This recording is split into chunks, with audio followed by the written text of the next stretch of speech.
party people.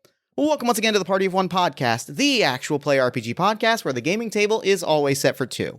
I am your host as always, Jeff Stormer, and on this, a very, very special episode of Party of One, I am joined by not one, but two of my favorite game designers working today, as well as two of my dearest friends, Jess Levine and Alex Roberts, for a once-in-a-lifetime mashup of their games, I Have the High Ground and Star-Crossed. Jess, you know from previous Party of One episodes, including I Have the High Ground and Going Rogue, as well as her new itch and publishing imprint Jumpgate Games, which just published Planet Fist, a combat-heavy, tongue-in-cheek, satirical, powered by the apocalypse game in which players are undying corporate soldiers trapped in an ever-expanding combat scenario where their only options are fight, die, be revived, and fight again. You can find more information about all of Jess's work at jumpgategames.itch.io, or you can check the show notes for more information. It is worth noting that alongside the release of Planet Fist, Jess is also producing a West Marches-style, rotating cast actual play podcast of Planet Fist, featuring a whole bunch of players who I love dearly, including myself, who I also love dearly. It's a podcast I'm really excited, and I hope that you'll check it out as soon as it drops. I will be sure to ramble on the podcast with more information as soon as it's live. Alex, you know from previous Party of One episodes, including Till the Last Gasp, Our Time on Earth, and Star-Crossed, hashtag Champ and Crowbar are in love, and she is also promoting Star-Crossed Love Letters, a brand new expansion to the award-winning Star-Crossed game, with new character setting, hacks, and tons of other new materials to make your sessions of Star-Crossed sparkle. It includes alternate rules for towerless play, three-person play, as well as a ton of guest scenarios and brand new illustrations. You can find more information about the game and when it drops on crowdfunding on November 9th at bit.ly/scloveletters. Or again, check the show notes for more information. Now, two big disclaimers about this episode. One, it is longer than usual, about double the length of a usual episode. Makes sense, there's two games, it's a special occasion. Settle in and enjoy. And two, I'm not in it. I'm currently in my hotel room in Minnesota organizing the audio fiction track for Minnesota WebFest. I am literally going to release this podcast, put on a three-piece suit, and run out to the awards gala. Best of luck to all of the Minnesota WebFest nominees, but enjoy two of my favorite people playing a weird experimental game together, and I could not be more excited. Jess and Alex reached out after playing this game and said, hey, Jeff, do you want to host this on Party of One? And because I am not a fool, I of course took them up on this opportunity because that was one of the coolest things that I had ever heard. Anyway, I will be back with our normal episode scheduled next week. Finally, a quick shout out to Steph Beck-Fay, our newest backer on Patreon. Patreon backers get early access to episode raw audio before they come out, early access to games, works in progress, and more. Find more information at patreon.com/JeffStormer to join the show and support not only the podcast, but all of the other cool shit that we do in the space. Hey everybody, Present Jeff here with a quick statement that we stand in complete solidarity with our friends in the WGA and SAG-AFTRA unions as they strike, fighting for better working conditions and a better, more equitable path forward in the industry. We stand in complete solidarity, which means that we will not be taking or promoting any struck work during the duration of the strike. And of course, the best way, if you would like to support the strike, is by donating to the Entertainment Community Fund, which supports individuals whose work has been put on hold due to the strike. Anyone who donates to the Entertainment Community Fund can send me proof of a donation of any amount. I will send you an exclusive, secret, never-released Party of One episode, as well as a digital version of any single one of my games, your choice. Thanks, everybody. Solidarity forever. And with all that said, I'm going to throw it over to Jess in the past so that she can get started with the show. Take it past, Jess. Thanks, Future Jeff. This week, I'm sitting down with Alex. Alex, thank you so much for joining us today on Party of One. Thank you so much for having me. I'm very excited to be here. I'm excited you're here. Why don't we take a moment at the very top of the show, talk about some of the wonderful things you've done, talk about what we're playing here today, as well as anything else that you want the audience at home to know about. Great. So my name is Alex Roberts. I am a game designer and writer and, many other things. I made a game called For the Queen. I've been in a couple anthologies and done lots of different things. I've been on Party of One before, playing my two-player game, Our Time on Earth, and also playing a little game called Star-Crossed, which is the two-player game of Forbidden Love that uses a Jenga tower or a fun little D20-based alternate system, to tell the story of two people who really, really want to, but really, really shouldn't. So people who have characters who have a mutual attraction and a compelling reason not to act on their feelings. When players escalate the intimacy between the two characters, you pull a brick from a tower or roll a d20. And when the tower falls or this certain sequence of numbers appears, then the characters act on their feelings, and whether or not that works out well for them kind of depends on, obviously, the story you're telling together, what happens at the end, and also how many times you have done things that escalated the intimacy between them. So all of that will make sense as we're playing through. The bottom line is it's a fun, dramatic, sometimes understated, sometimes melodramatic, fun, sexy, romantic game that I'm very happy with. And it's going to have, so you said something about a d20, right? Because traditionally it's played with a tumbling block tower. What's this d20 thing? So basically, Dana Freed long ago made a way to play Dread online with a d20 based system, towerless. Dread, of course, is the horror game that uses tumbling tower. It was the first RPG to use one, and definitely, obviously, like a huge influence and kind of starting point for Star-Crossed. And basically, whenever you would pull a brick, you roll a d20, and then you mark down the number that was rolled, and both of you do that. And if the same number gets rolled 4 times, the tower falls. Basically, we have a version of that with some little tweaks and fun things that Dana and another online gaming expert, of whom I'm very fond, Garrett Reininghaus, the two of them work together and have this online version of Star-Crossed that you and I are going to play. And the reason why we finally have this like official version of Star-Crossed online to play is because Star-Crossed is getting a little supplement book, which as of this recording has yet to be named. So we're putting together, basically like in the same way that Fiasco has a little companion book that teaches you ways to make your game more interesting or to change it, or new ways to play, or some tips and advice, some more play sets, that kind of thing. We're kind of Bully Pulpit Games, who published the original game, and I are working on this thing to do some similar stuff. So Star-Crossed exists and you can play it, but now there will be rules for playing it as a solo game, which I have just been playtesting and is very, very lovely and fun and intimate and can be kind of hot and is awesome.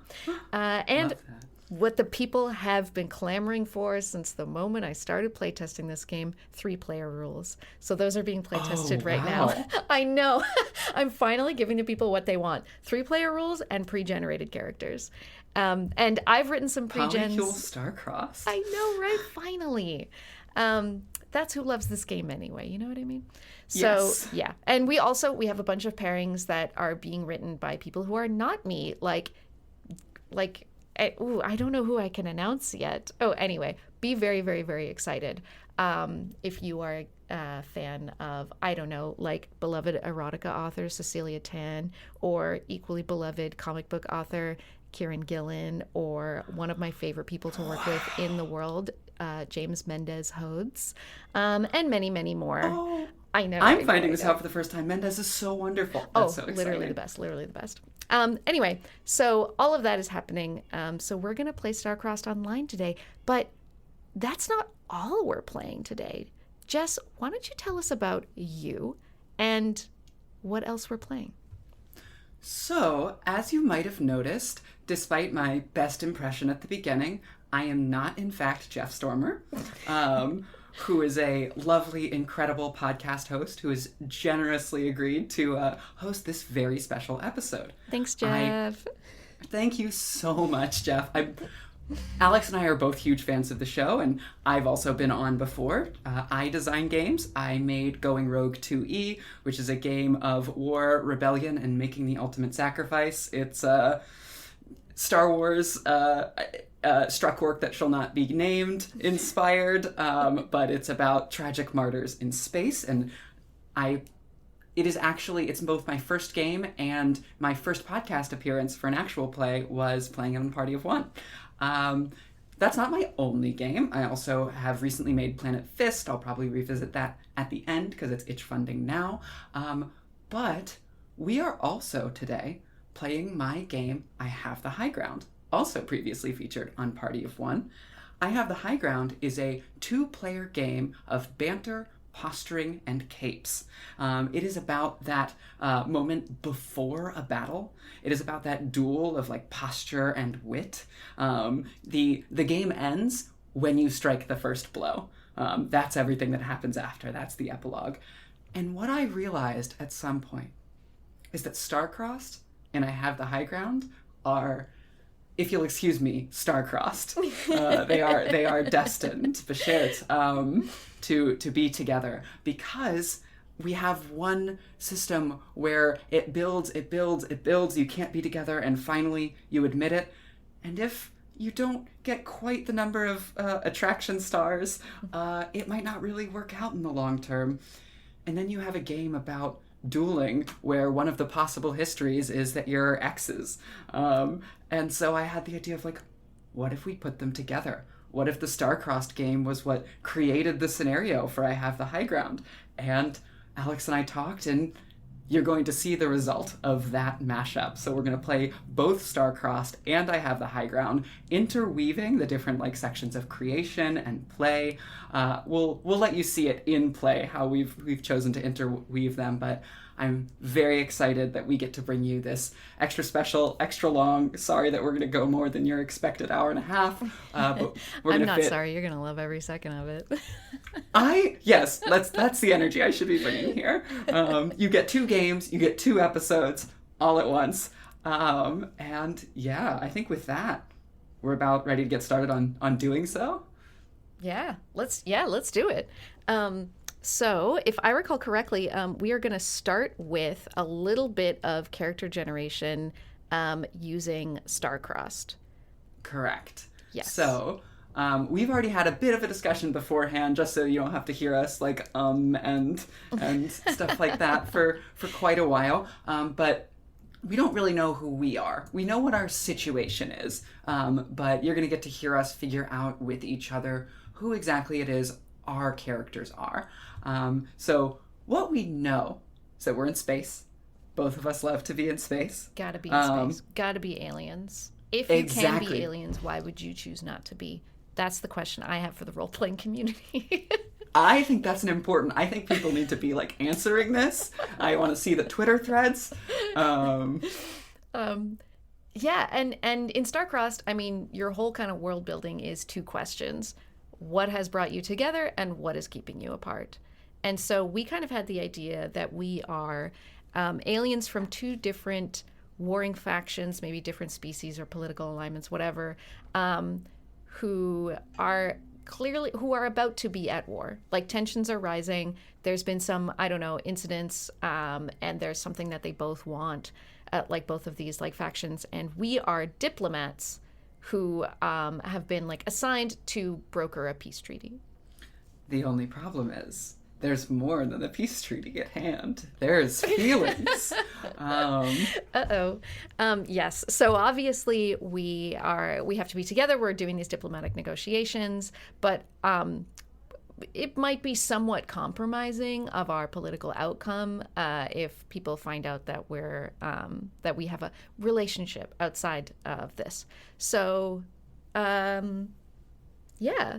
So I think that's what we're going to do in broad strokes. Yeah, and I have chosen the role of the lead because Star-Crossed, one person plays the lead who acts intentionally, and one person plays the follow who acts unintentionally in most cases. Mm-hmm. And so we know that much about how we are similar, how we are different. But what else? Because the first Star-Crossed question we're going to answer is, who am I? Do you have any like details, vision, sense of your character? So I think when I think about like ambassador, right? So like I would be like the bee ambassador to the Gantrifax, right? And you're the Gantrifax ambassador to the Ghee or something like that. Gantrifax and Ghee, I got it. I'm writing it down. So yeah, I'm the ambassador to this other planet that we are having difficulties with. Yes. So do we want to give them fancy alien names? A big thing for me in Starcrossed is like, ugh, names are so annoying. Don't get them unless that you have to. But ambassador, either we can both be ambassador something, or you can have a completely different title, and then we can just call each other, please, ambassador. There's no, you know what I mean? So we need something. I love being ambassador. So I think the localized English version of the alien word is in fact ambassador for both of us. Okay, great. Then I can be ambassador. I always want to make up an alien name and then be like, let me just Google this to make sure this isn't a real thing. It's always going to be like the name of a Linux fork or something. But it could be like ambassador. Or a T-Rex over here, I'm going to go with. Kentu. Yeah, ambassador Kentu. Kentu and Oratirix, or I think Ori for short. Ori diminutive. Ooh, I like that. If anyone hears you call me that, that's like a problem, right? I think the Gantrifax, as I belong to, I think they are these like sort of tall, lanky, blue-skinned aliens with like red-lidded eyes, just like just completely red, sclera pupils. Oh, nice. And what is Ori like? What's her personality? There's our next question. Well, there's the next part of this question, I should say. I mean, let's like literally fill in these questions and then think, what else do we need to know? Yes, that's perfect. Because I think Ambassador Chentu thinks that their most attractive feature is how slender and well articulated their tentacles are. Love that, absolutely. That is something Ori deeply agrees with, I would say. What is Ori's? What does she think her most attractive? Oh, pronouns for Gen 2? I think we're doing they, them on my end. Cool. Just realized cool. that. And she, her for Ori. Great. It feels maybe too parallel. I'm considering like hands. I'm not even sure what it is about them, but I feel like Are they like, maybe that's also there. Well, go ahead. well, I was gonna say, like, because I love this, like, I love this reflection. Are they like strong hands? Do you know what I mean?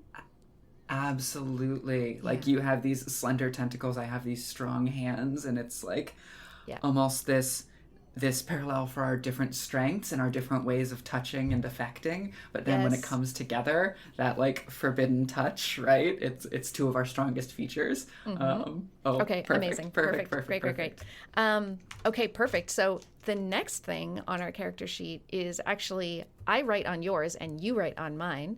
What are two things about me that I don't realize are attractive? I'm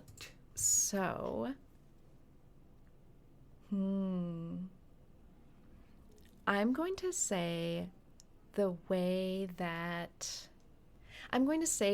that you can calm yourself in almost any situation. Oh, interesting. Yes. And I will. Oh, yeah. You do one. I'll say on the like flip side of that, I think what Ori sees in you is the passion. You don't need to have that calm always, because it is your passion that carries you through a difficult situation, right? You show that like care, and you let yourself be so openly invested, and it's really powerful, especially as a diplomat. It's like almost unusual, but very powerful. Yes, I see exactly what you mean. Oh, I love that. And I think the other thing that I find so attractive about you is this rare, the sort of bubbling laughter that so rarely can come up out of you. it's such a treat. Yeah, yes, this gentle bubbling laughter. And for you, I think it's a warm smile that, like, of course it can be calculated, it can be artifice. You're a diplomat, you have to, but like so often across the table it's like prim, proper, showing nothing. And instead for you, your tool that is a reflection of yourself is this warm and inviting smile. Let's find common ground here, but like what else could that smile mean? What else could that smile be used for? Is a question that I think might linger on Ori's mind sometimes. Ooh, lovely. Okay, perfect. And so jumping back to our own character sheets, we each write, why can't I act on my feelings? So the answer is generally the same for both of us. We don't want to compromise the peace treaty or the validity of the peace negotiations. Yeah, and I think it's like, right, if people knew, it might even be that this connection we have is enabling us to like work out the differences between our species. Like it's in fact a powerful way of accomplishing that connection. But if everyone knew, then they'd be like, oh, that's all this is. There's nothing more. Of course, this was false all along. Exactly. But the next question is very individual to each character, and I think in a way each player. Each of us will write, why is that important to me? So we know what the consequences are, but what is your character's personal attachment to that consequence? So I think for Gentoo, I think, it could be something really specific, right? Like I know people on this like third home world we're both like arguing over, or I, lost someone in a different war or something. But I think for me, like, I think it's honestly just like the principle that I have for myself that the collective is more important than the individual's desires, and this sort of idea of like the greater good is like so central to who they are that like this would just like be the ultimate betrayal of that in my mind. Absolutely. So yeah, must put the greater good over.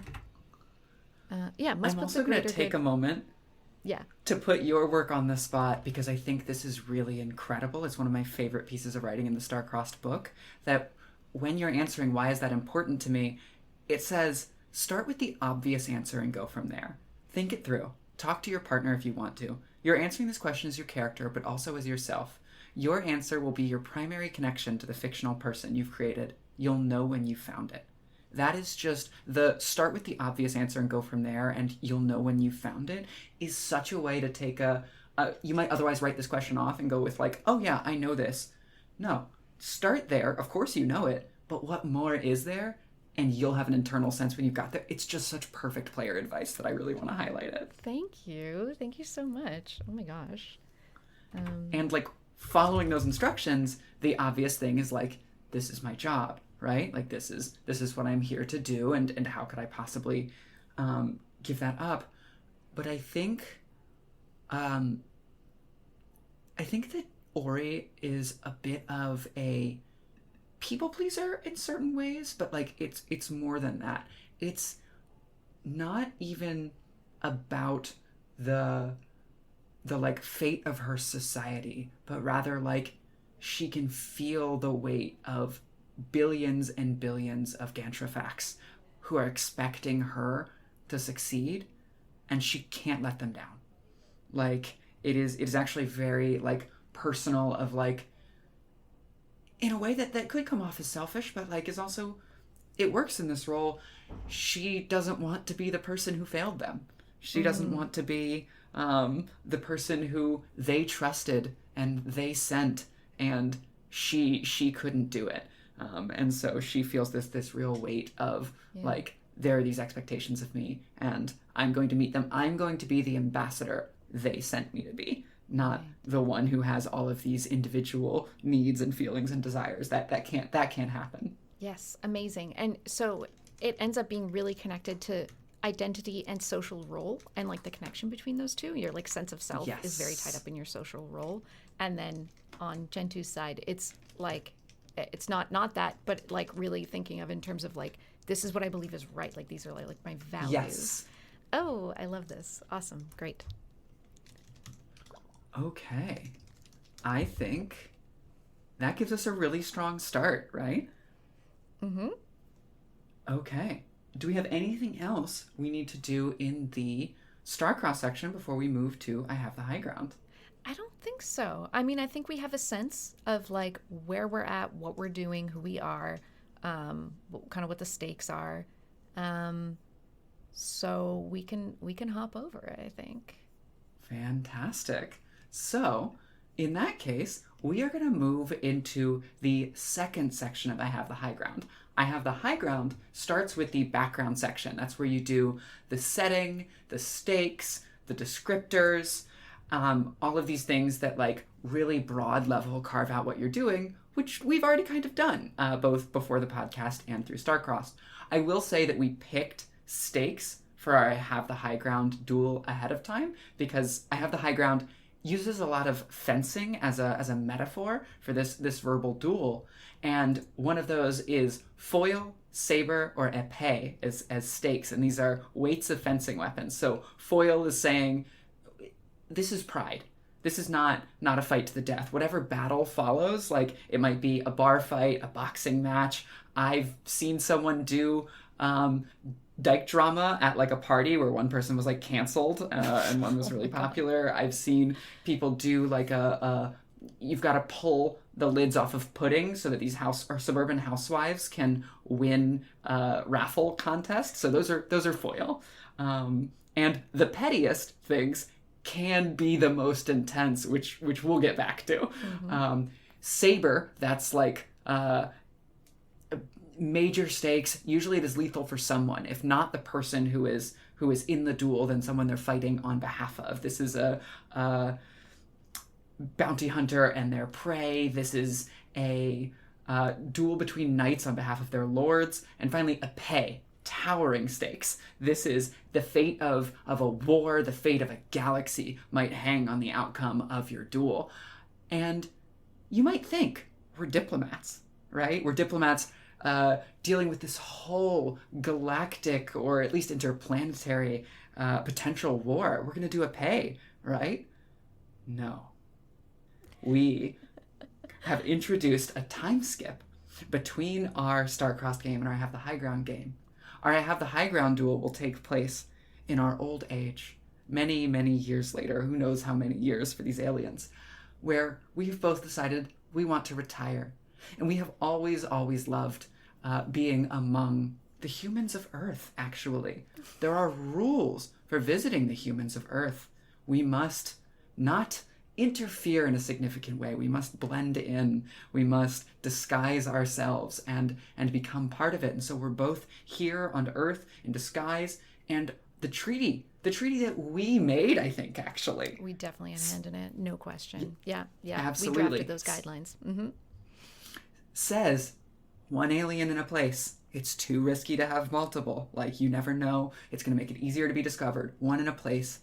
And it just so happens we have both chosen the same small town in North America to try to retire to. And we didn't even know at first because we're both in disguise. And then at a county fair where we are both entering the chili cook-off, we have discovered that the two of us are there. And we decide that it's the humans who will choose who gets to stay. It is who is liked. It is who is best liked by the humans, which we will measure by the blue ribbon of the chili cook-off. And so we have chosen foil stakes for our galactic diplomats. I'm so delighted. I'm so pleased. Yes, we will let the humans decide in the way that is meaningful to them. Exactly. Okay, perfect. And I think we will do one thing before we move into the character section. We're skipping most of background, but there is these environment options which help you define what it really looks and feels like where your duel is. So we've said we're at the county fair, but I actually think it is worth doing just the environment in our I Have the High Ground play doc. So we have a series of or statements that say, is it this thing or is it that thing? and we're going to choose 3 of those ors, like something like dangerous or secure, chaotic or serene, dim or bright. And I think I have one I would like already. We decide together, but how do you feel about boiling?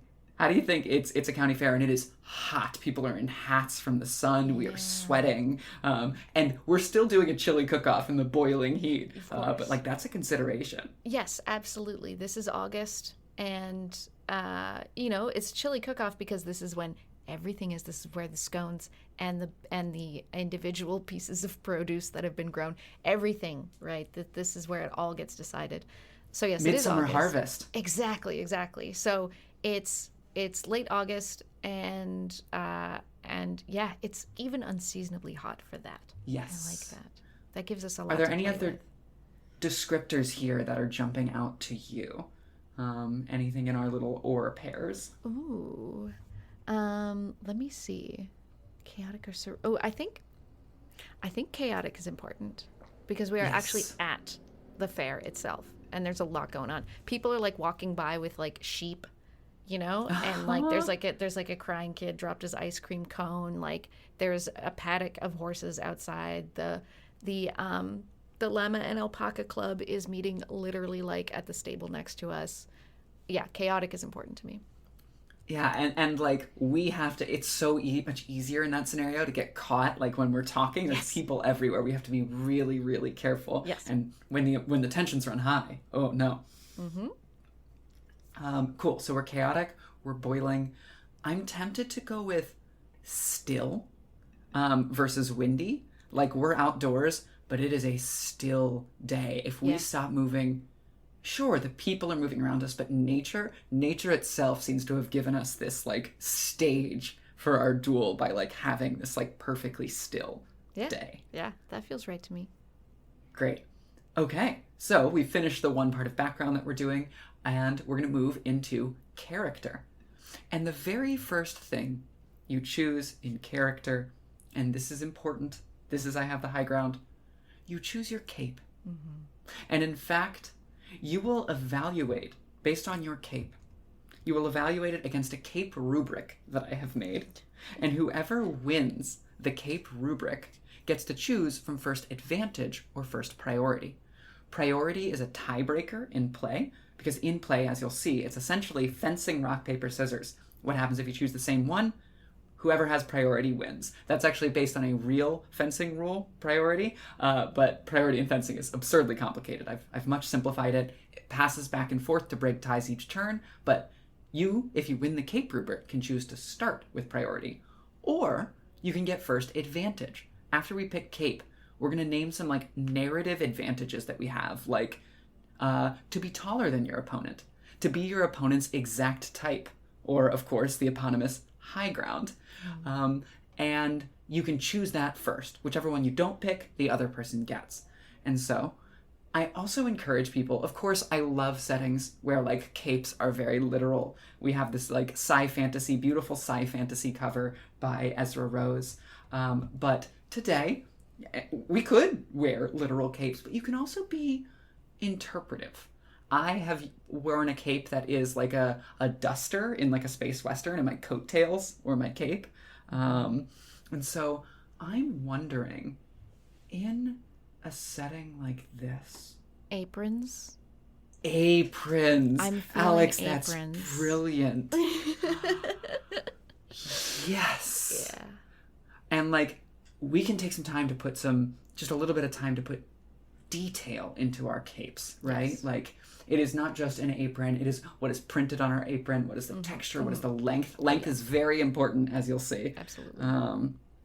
And I think to disguise my tall body, I did have to make myself rather tall. And I've done my best, but I still want to wear like I want authentic clothing. I want clothing purchased here, which means my apron runs short on me. I think my apron just comes to how far does an apron sit? It's research time. I feel like it's just above the knee, but I'm short in real life. And so that's what I think of. But again, there's also like, you can have like a little sort of frilly, like kind of for show Oh, true, apron. like waist. Or you can have like a full length, like does it cover the top or does it start at the waist? Is also, I think, a legit question. So I think mine is it looks like one that should go to the knee, like it's got the proportions versus like waist and armpits, but it only falls to my upper thighs because I am like really tall, like unusually, and I think it says on it, oh, what's something that's to me quintessentially human? Oh my gosh. Oh my gosh. Yeah. Sorry, it's just it's got to be something like hang in there or like kiss the cook or like something really like iconic. I really kiss the cook was what immediately came to me. I think kiss the cook. Oh, there's just one thing.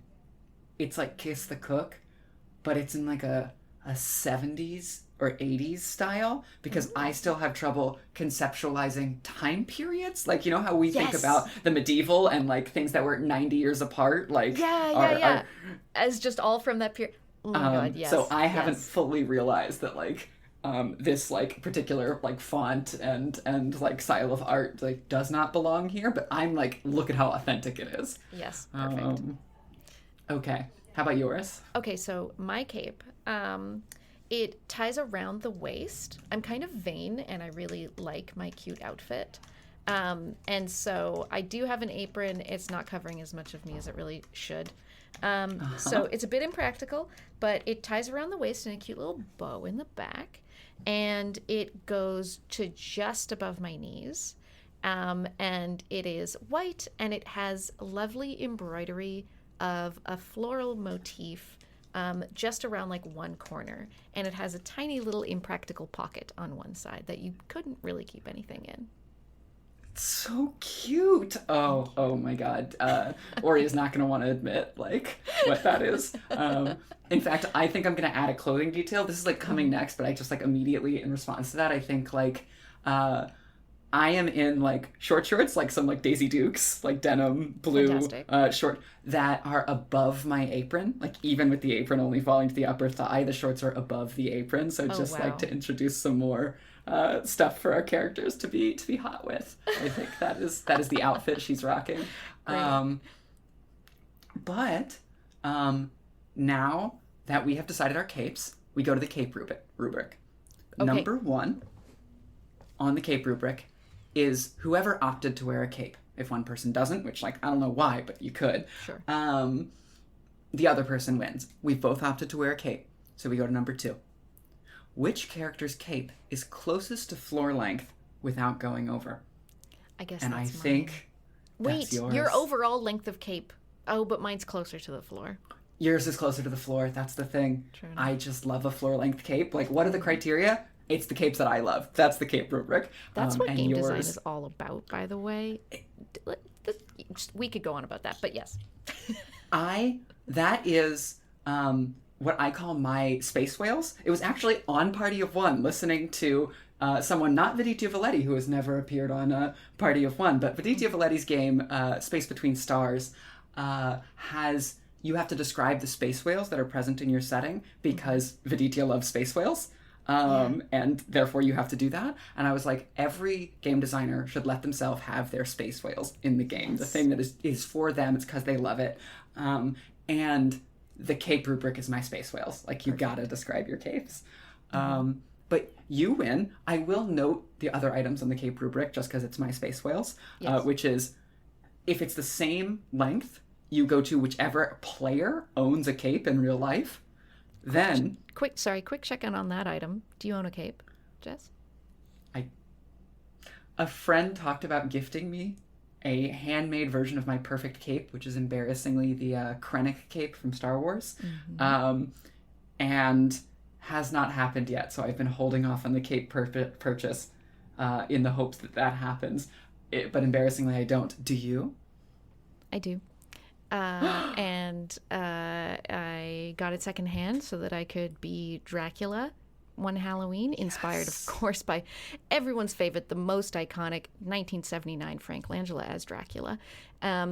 And it was just for that costume, but like, what if I still have it? What if I like just wear it sometimes, and in fact desperately search for reasons for it to be plausible and normal, dare I say, for me to be wearing a cape? Just a question, just thoughts. Bring back capes as daily wear. Bring back capes. And then, if you both own capes, which disappointingly I do not, whichever player last wore a cape gets to take the prize. And if even that ties, which like can't imagine. Oh wait, no, it did happen in actual play, I think, because they both wore capes to the actual play. Amazing. Then and only then, roll 2d6, highest roll wins.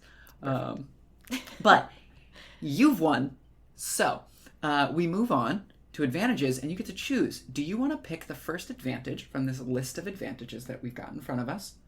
Or do you want priority on the first turn? So do you want to win ties on the first turn? Ooh, I'll take priority. You'll take priority, so I get advantage. Let's see, what do I want for my advantage? It's not the element of surprise. I don't want to say superior weaponry, because I think our weaponry in this case, which is again interpretive, especially for foil, I think our weaponry is our chilies. I do think we are similar level chili makers, though you could always pick that. A more accomplished record. What if I have won something at this county fair before and you are the newcomer? Oh my god, yes, I really like that. That's so petty. That's so low stakes. Perfect. And I can like rub that in. Like I have the previous blue ribbon. Yeah, like on you. Like on my apron. On my apron. Of course, yes. Okay, you get to pick, and we'll both do 2. Okay. Superior weaponry and oh my gosh, comprehensive intel on your opponent? Does that work, or is that how we found out that we are both aliens? Is the fact that you were looking into your competition in this chili contest, and you're like, wait, something doesn't add up about this person. Wait a second.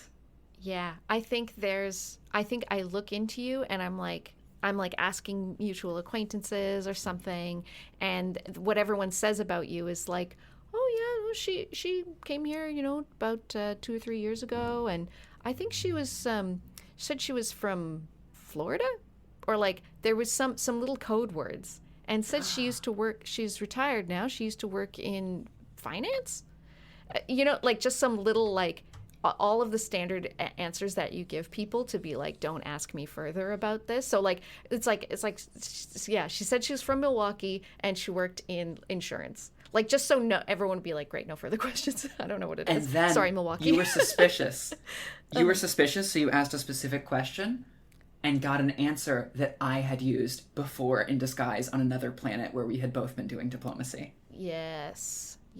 And then you knew. You knew for sure. Yeah, perfect. So I'm gonna roll up knowing, and I'm gonna have to reveal who I am to you, but I'm gonna know. Okay, cool, great. I think your second advantage might be element of surprise then. Perfect. Yes, I will take both. Cool. In that case, I'm gonna go ahead and take to be your opponent's exact type. Classic weakness for me, but go on. and I think it is true both in my original form and my human form. Like, I just so happened that like it translated in a way that is exactly the sort of human who like you would fall for. Yes. Good. Okay. So now we go to details about our clothing. I already established Daisy Duke denim shorts that are shorter than my apron. And I am going to be dressed like a middle-aged lady at a county fair. I have like kind of a long skirt and clearly my best blouse, and my little apron. I love that. So, and I'm maybe like, my disguise is younger than yours is. Yes. Yeah. I Like don't we know could that- both pick, like we're both the same, whatever, galactic, however, whatever. But it's like, this is what I want to retire in. And I'm like, oh, I like this form. And you're like, I like this form. And I think like I'm a little flashy, right? And I think it even fits our sort of star-crossed where like you are this like warm and inviting and like passionate presence, and like it makes sense that that's your disguise. And in fact, I think that's pretty attractive. Like that's a thing I always liked about you and like this human form. Like it might, I don't know if exact type applies, but like it's like, oh, those are the traits of yours that I always loved the most, represented in this human form. Yes, absolutely. Absolutely. So yeah, I have like a long high-waisted skirt and a tasteful short-sleeved white blouse. Whereas I have gone for something a little more ostentatious. And let's see, what is my other clothing detail? Do I really want to like go for a certain type of guy, metaphorical, and go with like cowboy boots, something like that? Yeah. Okay. Yeah. Get the cowboy boots on. Yes. Cowboy boots, absolutely. I live in Canada and people wear cowboy boots to the county fair. Why? Exactly. Cowboy boots and a straw hat. Like at that Yeah. point, like I'm gonna just fully round it out. How about you? Do you have one other? And it doesn't have to just be an item of clothing. It can be, what colors are they? What textures? What are they, expensive or cheap? Just like any detail that describes your clothing. I say that as I pick two specific items. Yeah. Very well tailored.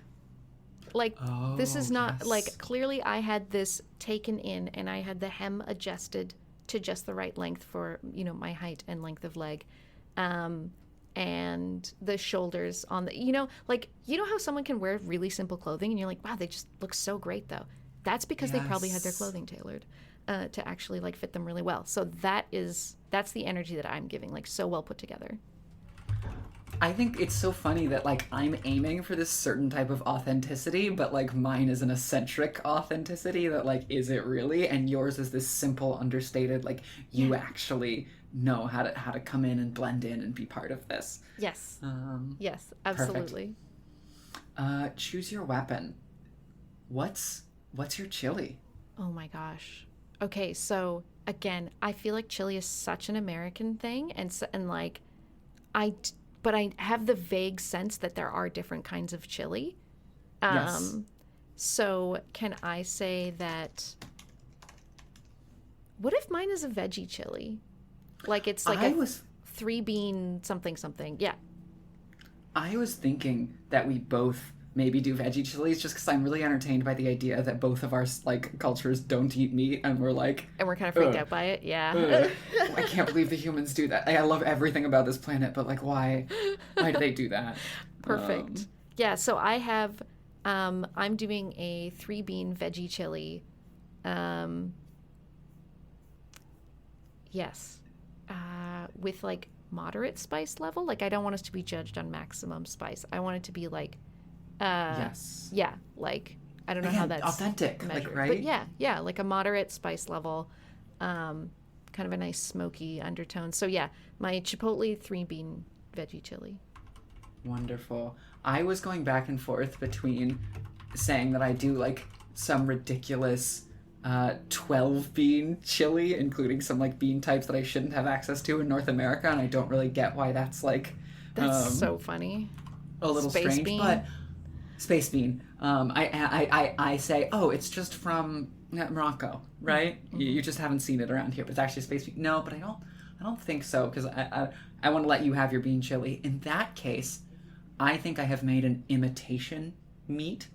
Oh yeah, impossible chili, beyond Yes, chili. Beyond chili, absolutely.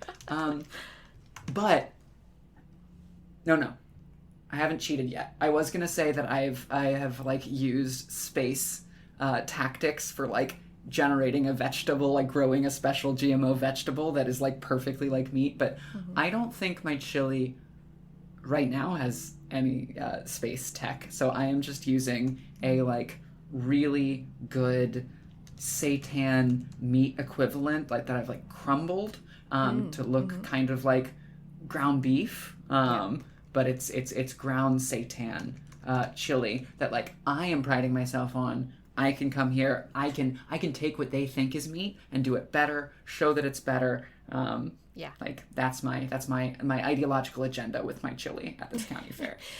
Every chili contains ideologies. Okay. Exactly. It is loaded. You loaded, a loaded baked potato. What is it loaded with? Ideology. Ideology. Ideology. So now we go to inventory. Specify 2 or more items on your person. And these can be things of like utilitarian value or just like decorations and accessories. Mm-hmm. And they can be from your past is usually good, or with permission from your opponent's past. Oh. These can be keepsakes from earlier in our lives. My first one I think is from me specifically, because as I said, I haven't cheated yet, but I do think I have on hand as a like break glass in case of better chili. It's this alien substance that makes it the perfect temperature. Like, no matter what the temperature of the day, no matter how long they make it sit, when you eat it, and like, I don't have to know how the perceptual thing, it is whatever that person wants the temperature of the chili to be.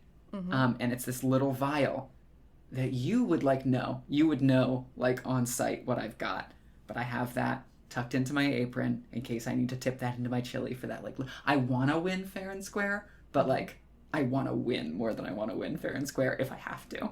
Yes, that is perfectly acceptable. I would like something with a more symbolic power. I have a wooden spoon, like a wooden stirring spoon. What I would think of as an oatmeal spoon. I don't know how universal that term is.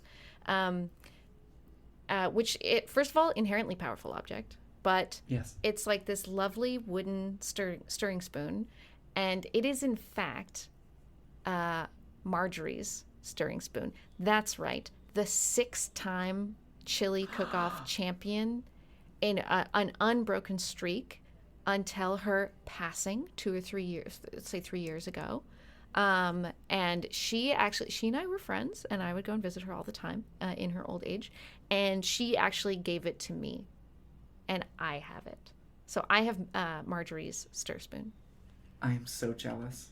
Ori is so jealous. Mm-hmm. Oh, wow. Wow. Okay. My second one, I do think it has to be from our past. And what is it?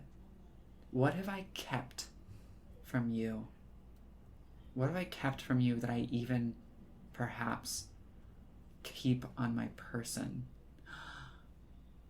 What if I like the human culture of tattooing? I thought that was really cool. Like, it's not a thing on my planet. And I was like, this is really cool. And what is it? Something that subtly references us, our time together. Oh, go ahead, unless you have something. No, you go. I think we both had to sign that treaty that we authored together. And it makes sense for me to put my signature on there. Like it's, the signature is unrecognizable. It's not human language. Like, yeah, of course, right? It's like this weird just intricate little pattern. Yeah, exactly. And like, I would put my signature, right, as like a matter of pride. Mm-hmm. It's both together. Oh my God. And it's just behind my apron. Like, if my apron flutters, you'll be able to see my signature and yours. Wow. They look beautiful together, don't they? My God. Exactly. I think my other little secret weapon is actually going to be extremely high concentrate cleaning vinegar. A small vial. And so obviously I would never, but if I did drop this into your chili, it would alter the balance pretty significantly. Not so significantly that people would necessarily suspect anything, but It would just taste a bit off. Yeah, just not great. And I thought I was dastardly. It's bad enough. Using alien tech to boost your chili, it still gives people better chili, but ruining a particular other person's the sanctity of the okay. Okay. Mm-hmm. I don't Fine, want to have to Gen use 2. this. Don't force my hand. This is where we pick names. My thought, I wanted to suggest for you if you wanted. Gen 2 shortened to Jen, spelled Jen on Earth. Oh my like you gosh. kept most of your name, but just Yes, localized. absolutely. Jen. Mm-hmm. And I actually think my diminutive private form becomes my public name. I have a friend named Ori. It's actually like a Jewish name, and so I think I keep Ori, but like it's no longer this private thing. But it was another flag as to who I am. You thought at first it was a coincidence, but no. And I think there's even could be like a pang of hearing that diminutive form from you, even though it is just in this case the proper form of address. Perfect. Great. Finally, we do circumstances. So one of the things I say in the book, circumstances are about what does it literally look like, because we're about to get into play. And what does it literally look like to encounter each other? And I offer 3 preset circumstances that you can use, which are the challenge, the chance encounter, and the trap. And those preset circumstances give you guidance on like picking a move on the first turn. We'll go into moves in a second, real briefly. And I say in the book, if you have an idea of how it starts, and like a move that your character would do in the first turn, hop right in. You don't need to use a preset circumstance.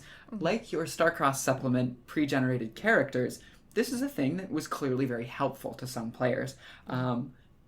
If you feel like you know your character's approach and we can like sort of free-form do it, we can just talk about it. But if you want to use the circumstances, they're totally there. Do you have a preference? So I did look at the circumstances, and I really like...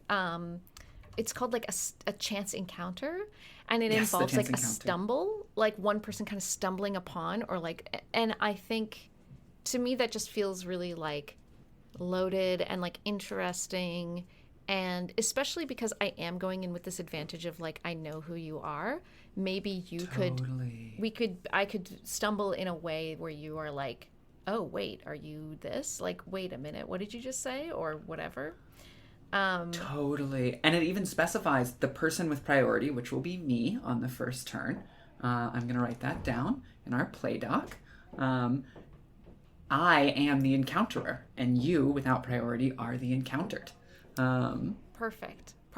So yeah, we could come upon, I could literally bump into you and like Yes. spill my funnel cake on myself or whatever. And I don't.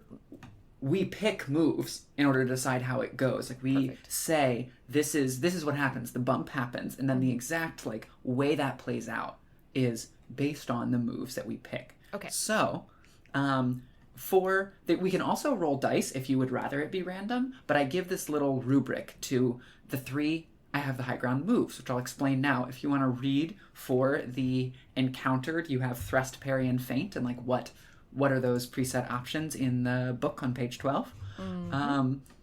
So in I have the high ground, when you're playing, every turn you will choose one of 3 moves: thrust, feint, or parry. These are actual fencing moves, and they form a little rock, paper, scissors triangle. Thrust beats feint, feint beats parry, parry beats thrust.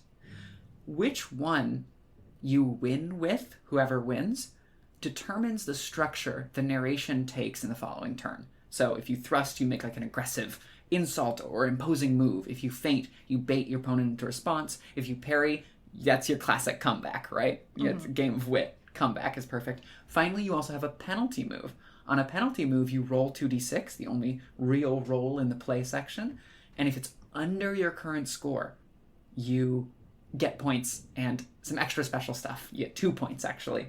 And a penalty move has to be disarming yourself of your quote-unquote weapon, of your chili, or turning your back with the intent to leave. And I think here, that is the intent, to leave the cook-off. You never actually do leave. You always get turned around again. But the tone of that depends on who wins the penalty move. But we're not going to go too into detail there. There's just like a general frame of reference. But we should pick in secret one of these 3 moves based on our characters' personalities. Do we thrust? Do we feint? Do we parry? And then we will count down. Whoever has priority does the countdown for a turn.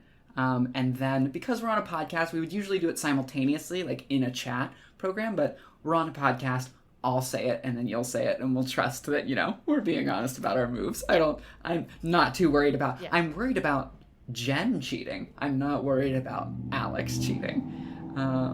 Exactly. And let's see. I have mine. So I'll give us a 3, 2, 1 count, and then we'll say? Yeah. 3, 2, 1, parry. Feint. First one goes to Jen. Ooh. So I will give you a score, and I will put you in as the victor, Jen, and you'll also have priority on the next turn.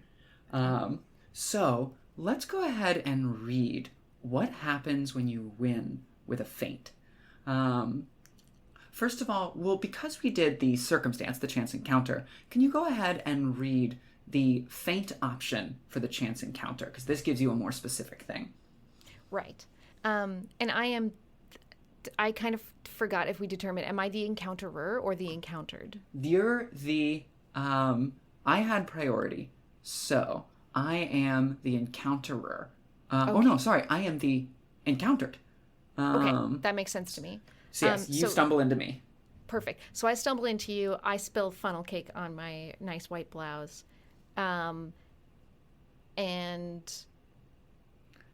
Okay, great, perfect. So my feint is to, in a moment, like I realize who I've stumbled into, and I'm going to play helpless old lady. I'm going to be like, oh my, I'm looking down. I'm like, oh my blouse. Oh, like just trying to play kind of helpless. I am at first, like I don't know your disguise at all. And I am so apologetic. And like, do you think you're going to reveal yourself like during this first move? Because I think that'll color what I set you up for. Yeah. Oh yeah, absolutely. So I am like, oh my goodness, I'm so sorry. Let me just, and I'm like trying to like get the funnel cake off of you, but it is not working. These like human hands are like, do not have the like tactile stuff that I'm used to that could just the funnel cake would just stick, the powdered sugar would just stick, and I could totally, I'm just rubbing it into your nice tailored dress. I'm just already so embarrassed. Perfect. And I'm going to take that advantage then to look up at you and say, unhand me, Ambassador. I just blanch, wide-eyed. There's only one person who would say that, and it can't be you. It can't be you. There's no way that it can be you. And then I realize I saw your like entrance card. Like I know who my competitors are. Jen 2. Yes. You see me mouth Jen 2 and take a step back.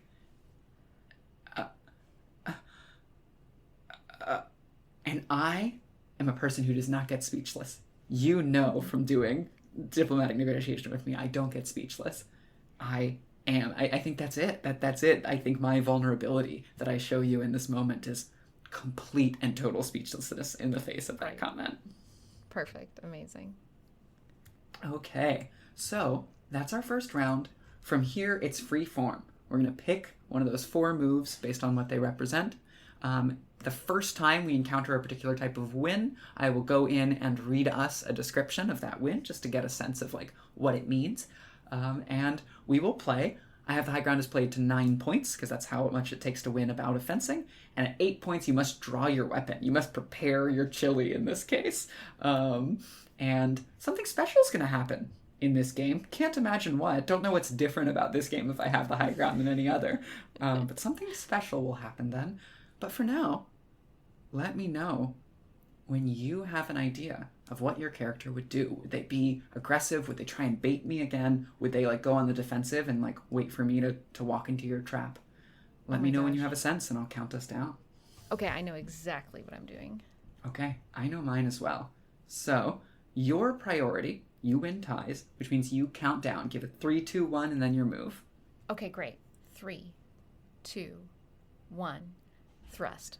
Thrust.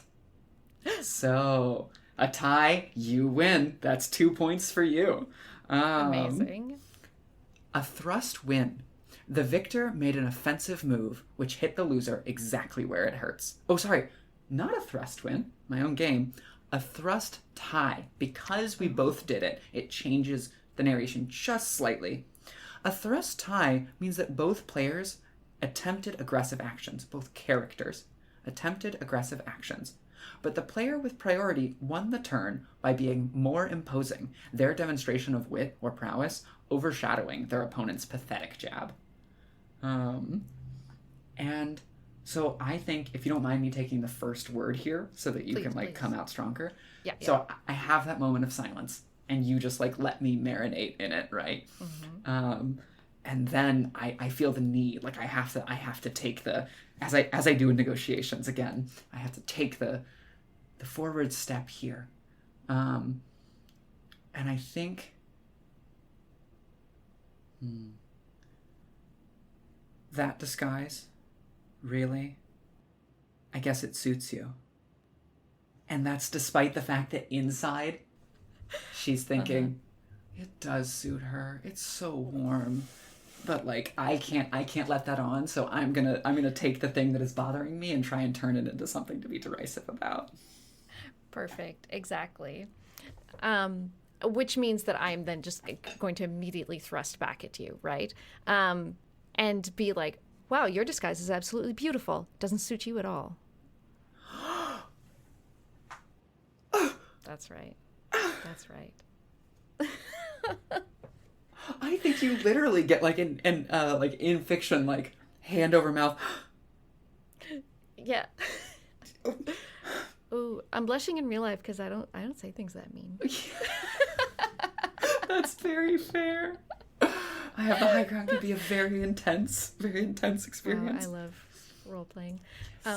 Okay, great. So yeah, that's my like shooting back at you, knocking you backward. Great. Verbally.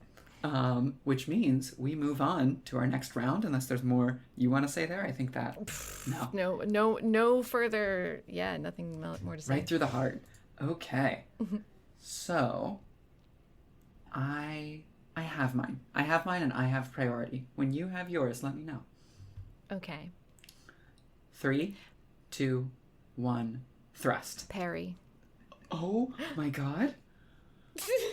Really? Jen coming out swinging here.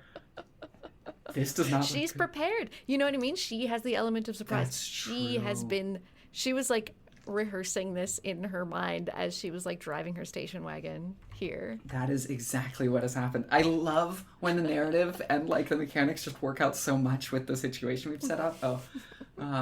Brilliant. So, I will read Parry Win. The loser offered an aggressive thrust, which the victor struck aside to make a powerful counterattack.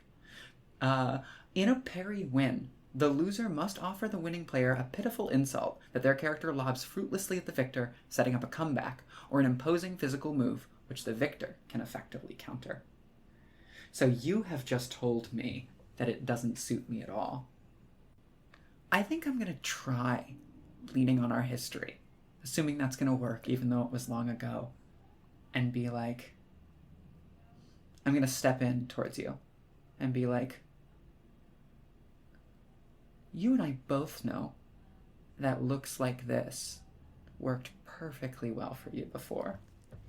Yes, and even though inside I'm like having to look up at you, and I'm like, uh-oh, I'm holding my cold exterior, Yes. and I'm going to say, I'm going to like not respond to the sort of the emotional intensity of that and the slightly kind of flirtatious in a mean way aspect of that, and just very dismissively, coldly be like, yes, well, some of us have grown up and matured since then.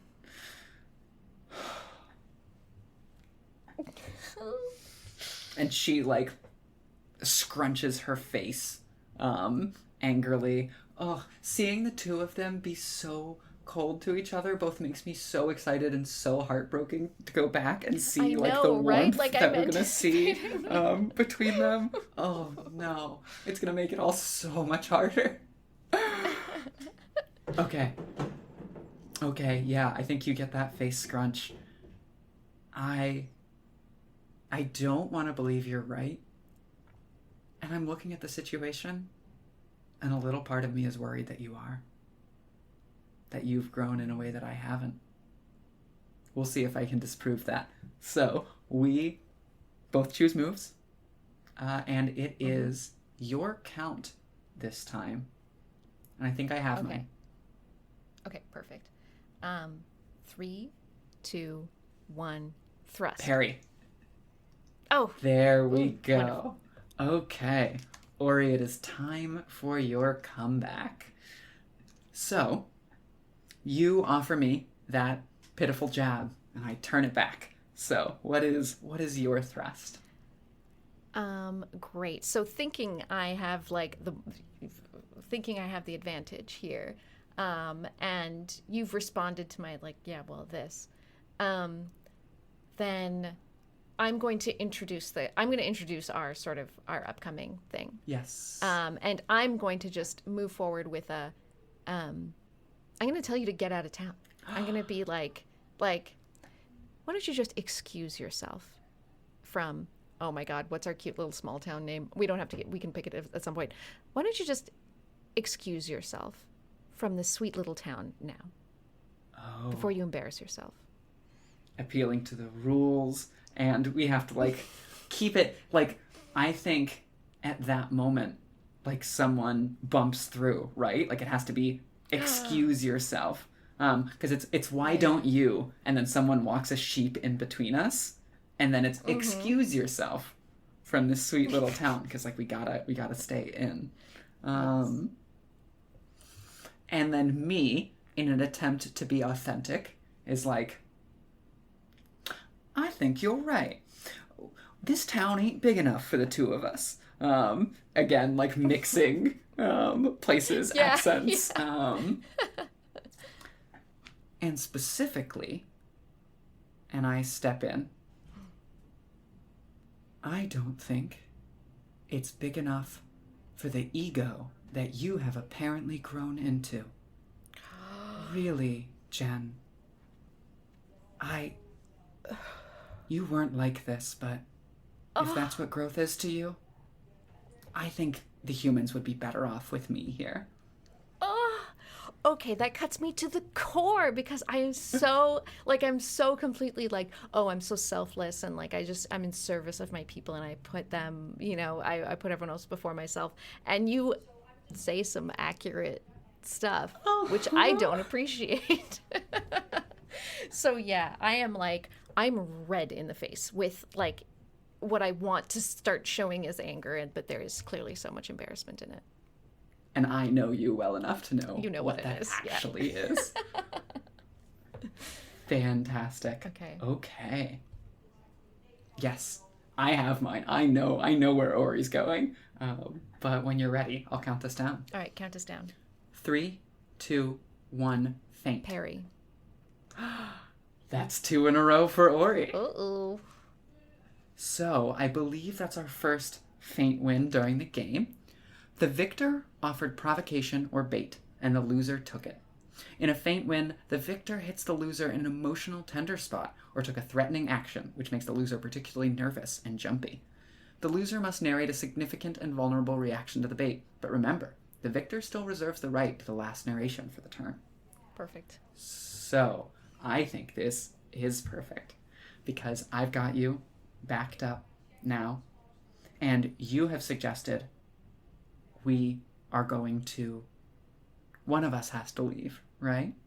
And I think this is where these stakes get set in fiction, and that's the trap. So I'm just going to come in with a, you are right, though. One of us does have to leave. And how about we let the humans decide? Does the one with the better chili sound fair to you? Here's the trap. So walk into it and don't worry, I'll close it. Yeah. Perfect, because obviously I don't know. That'll be no problem at all. Some of us love and respect this place, and I've been studying local human cooking methods for a very long time. So I've got this smug smirk on my face. And while you've been studying, and I grab my apron and sort of fluff it out and show the blue ribbon, I've been winning. And the look, the glance of like panic across my face, the half step backward, you know what you've done in that moment. Yes. Yeah. Yes. Okay. Excellent. Finally, Ori is getting her flow. So Jen has priority, so you'll give us the count when you know what it is you're doing, and I know what it is I am. Okay. I'm okay. 3, 2, 1, faint. Thrust. Uh-oh. That's 3 in a row. Wow, look at these streaks back and forth. We are tied up at 3-3. Okay. So it's another thrust tie. It means you jab and I jab harder. Mm-hmm. So I have just reminded you who has already won this competition, but you agreed to the stakes. What do you say? I think I'm gonna throw something out there that just doesn't land. You know, I'm gonna be like, Totally. Well, now who's the one with the oversized ego? And I think I smile smugly, and I just like shrug my shoulders. It's not oversized if I actually won. Oh. I'm speared through. Ugh. And I think in that moment, just to like really let the narrative play into my victory, someone sees me and is like, Yeah. oh my God, Ori. Yeah. Oh, I'm so excited to taste your chili this year. Last year it was just like unbelievable. And I'm like, oh, thank you. And I'm not looking at her as I say, oh, thank you. I'm looking directly at you going, Yeah, of course you are. oh, thank you. I love participating in, this town is so important to me. And like, honestly, just getting to contribute to the culture of it. I can't wait to keep doing it for a long time to come. Okay. Perfect. Okay. Perfect. Next move. Okay. What is it? Do I count down? No, you count down. Mine this time. Right, yes, because right. I have priority. And I've got it. Okay, I've got mine. Great. 3, 2, 1, faint. Thrust. There we go. The turn back. Okay. So, in a thrust win, that's just an offensive move that hits me where it hurts. You're just going right on through. Okay. And Great. you take the lead.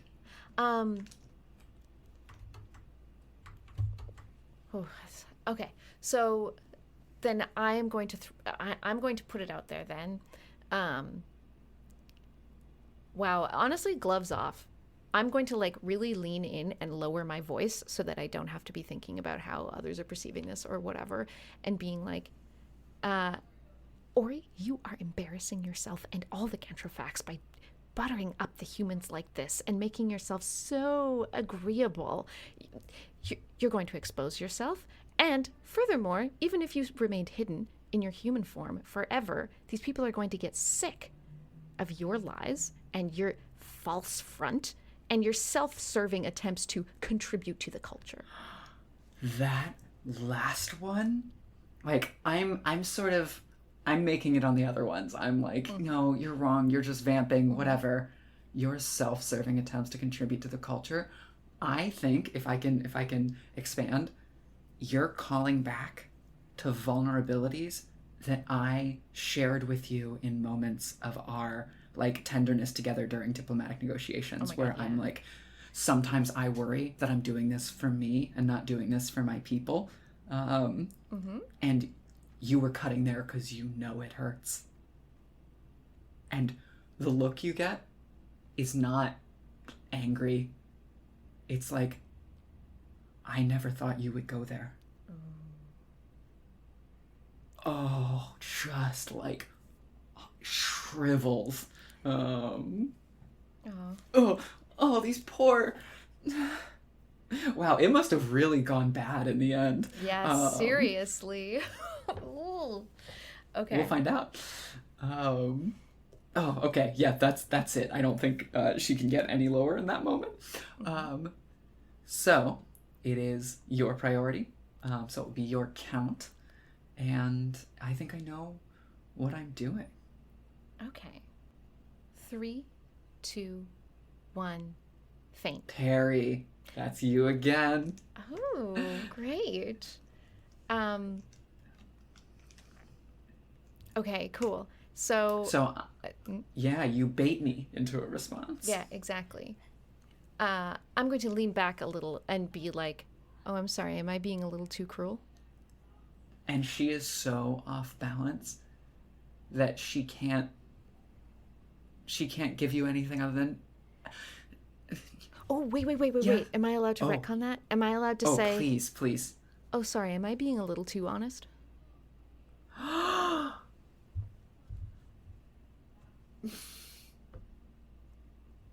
Oh no. Just after you accuse her of lying? Yeah. What is she? How could she even possibly? Just like stammering. I'm being honest too. I am. You know who I am. Oh, that's so vulnerable. Ooh. Oh, I almost feel like I lost. I didn't feel like a total win. That's actually a good moment to say. One of the things that I say in the I Have the High Ground tips is you are aiming for narrative satisfaction for the player, not the character. The character might be satisfied by the internal reaction of the other character that your character doesn't know about. And so hearing that, I would actually love to change it, if that's okay, if that would feel better for you. Unless you like. I just love the moment so much. If you don't mind leaving it in, like I think it's a nice little like, yeah. Cool. Even regardless of victory. And another thing I say is rules are inspiration, not limitation. So tell the story you want to tell. Awesome. Great. So she's like, I just trying to like defend that she is honest and like, oh yeah. Turn. Good. Yes. Perfect. Great. Okay. So, now, it is your count. No, my count, sorry. Let's see. Yeah, I got mine. You have yours? Yes, I've got mine. 3, 2, 1, thrust. Perry. Oh my god. Okay. Yeah, wow, that takes you to 6 to 3. Oh my god. Long streaks. All streaks of 3 so far. Ooh. So I think honestly it happens more than you would think, just because like you do what your character would do and like you get a little predictable.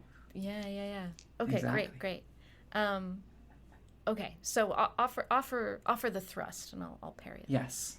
So I've just said that I am honest, I promise. And you said like a little too honest. And I'm like, oh man, sorry, that was actually too good of a thrust. I had one and I have to like put it in the back pocket. There'll be time. And I think this was too vulnerable and I have to go back to the chili. Where I felt powerful. Yeah. And I'm like, it doesn't matter. I am going to win this, and then I and these people won't have to deal with you ever again. Ooh. Then I'm going to parry that aside with These people are sick of your chili. They've had it before. Accusing me of repeating myself. These people are sick of your chili. Well, let me make it more personal. These people are sick of your chili. They're sick of what you have to offer here. Your fake human persona is going to get old after a while. And, like, a part of me thinks you're right. A part of me knows that I have come on so strong and you clearly have done this, like, blending in. Mm-hmm. And I'm like, what if it is 2 one note? What if this is it? And I think all you see, but enough, is that moment of doubt. I have been so confident I am going to win this chili cook-off up until the moment that you say that and I go, what if that's true? And there's that look in my eyes of, I'm doubting. You knew it. You learned that look at the negotiating table. Oh. Okay. This is it. This is where she's going to rescue herself. Okay. I got it. I've got a good feeling about this. Okay. It's your count. 3, 2, 1. Parry. Parry. Oh, but you have priority. Oh my gosh. Taking you to 7. 7 to 3. Wow. What are we playing to before we switch? Yes. So we play to 8. So if you get another point, we go star-crossed. Okay, wow. All right. A parry tie. And a parry tie indicates that the character without priority, so that would be me, believes they've finally spotted an opportunity in which to counter. But the player with priority wins the turn by patiently outlasting them, parrying the loser's blow to strike their own counterattack.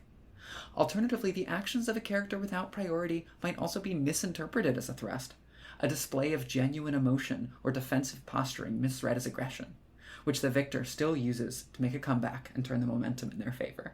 A parry tie is definitely the strangest. I had to do the most like design work to be like, 2 people try and parry. What happens? Yeah, absolutely. So it's almost like there's something meant to sort of to throw me off, but I'm also yeah. Okay, great. Well, exactly. Offer what you do.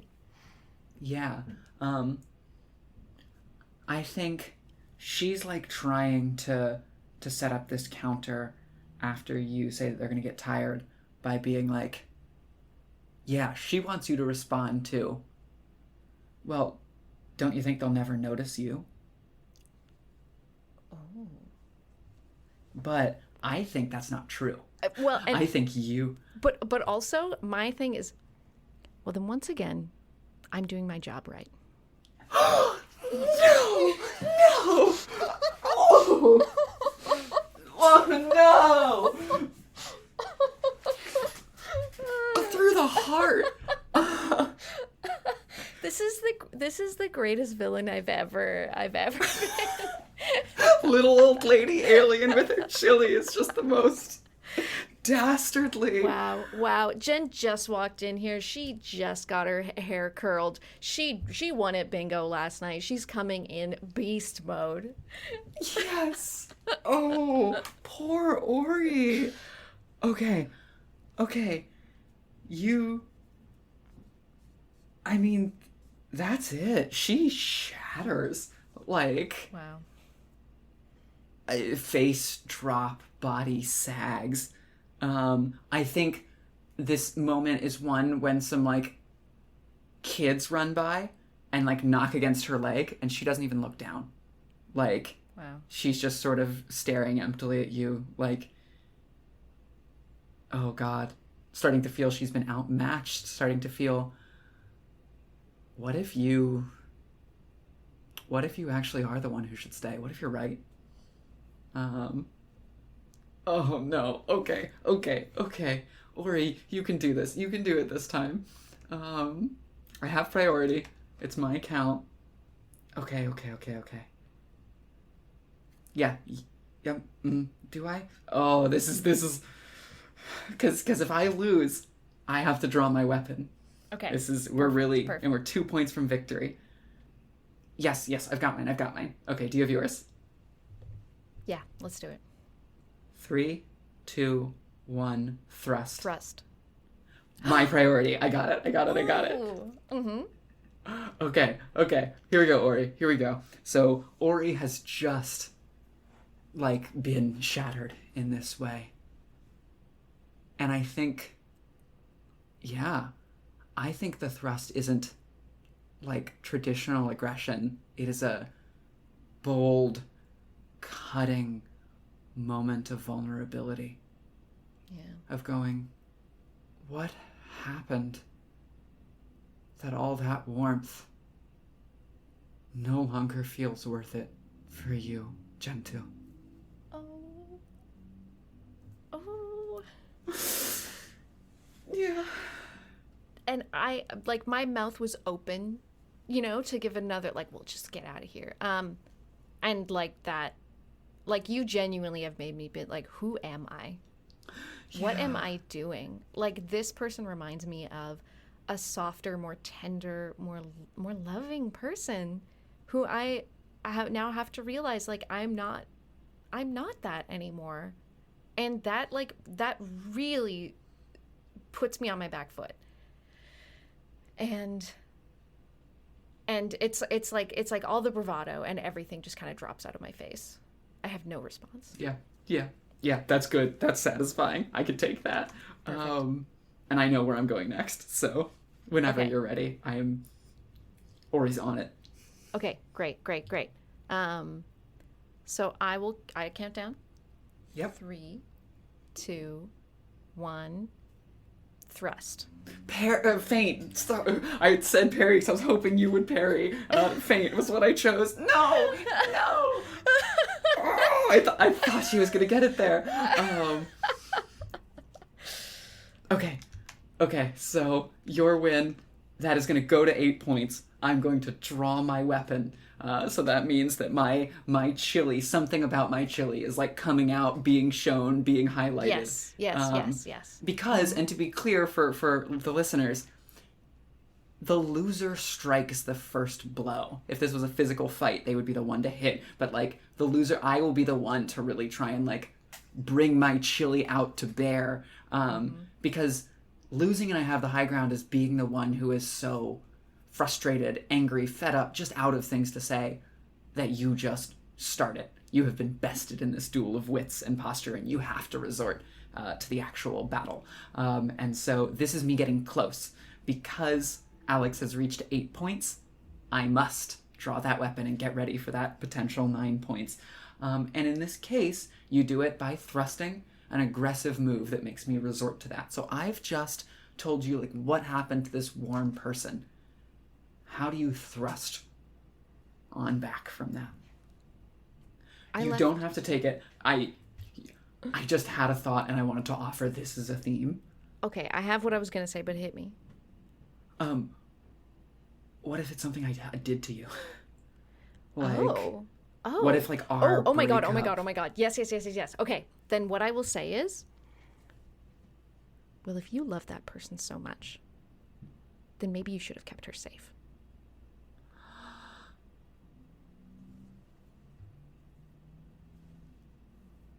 There's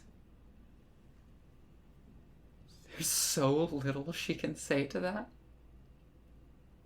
And like you see the lip quiver. There's no question of if you're right. You're right. And she knows it. And this is all taking place near her chili. You bumped into her while moving, stationed in a crock pot on the table. And you say this, and you know she knows you are right. And she drops her head and sighs. And there's no comeback. There's no defense.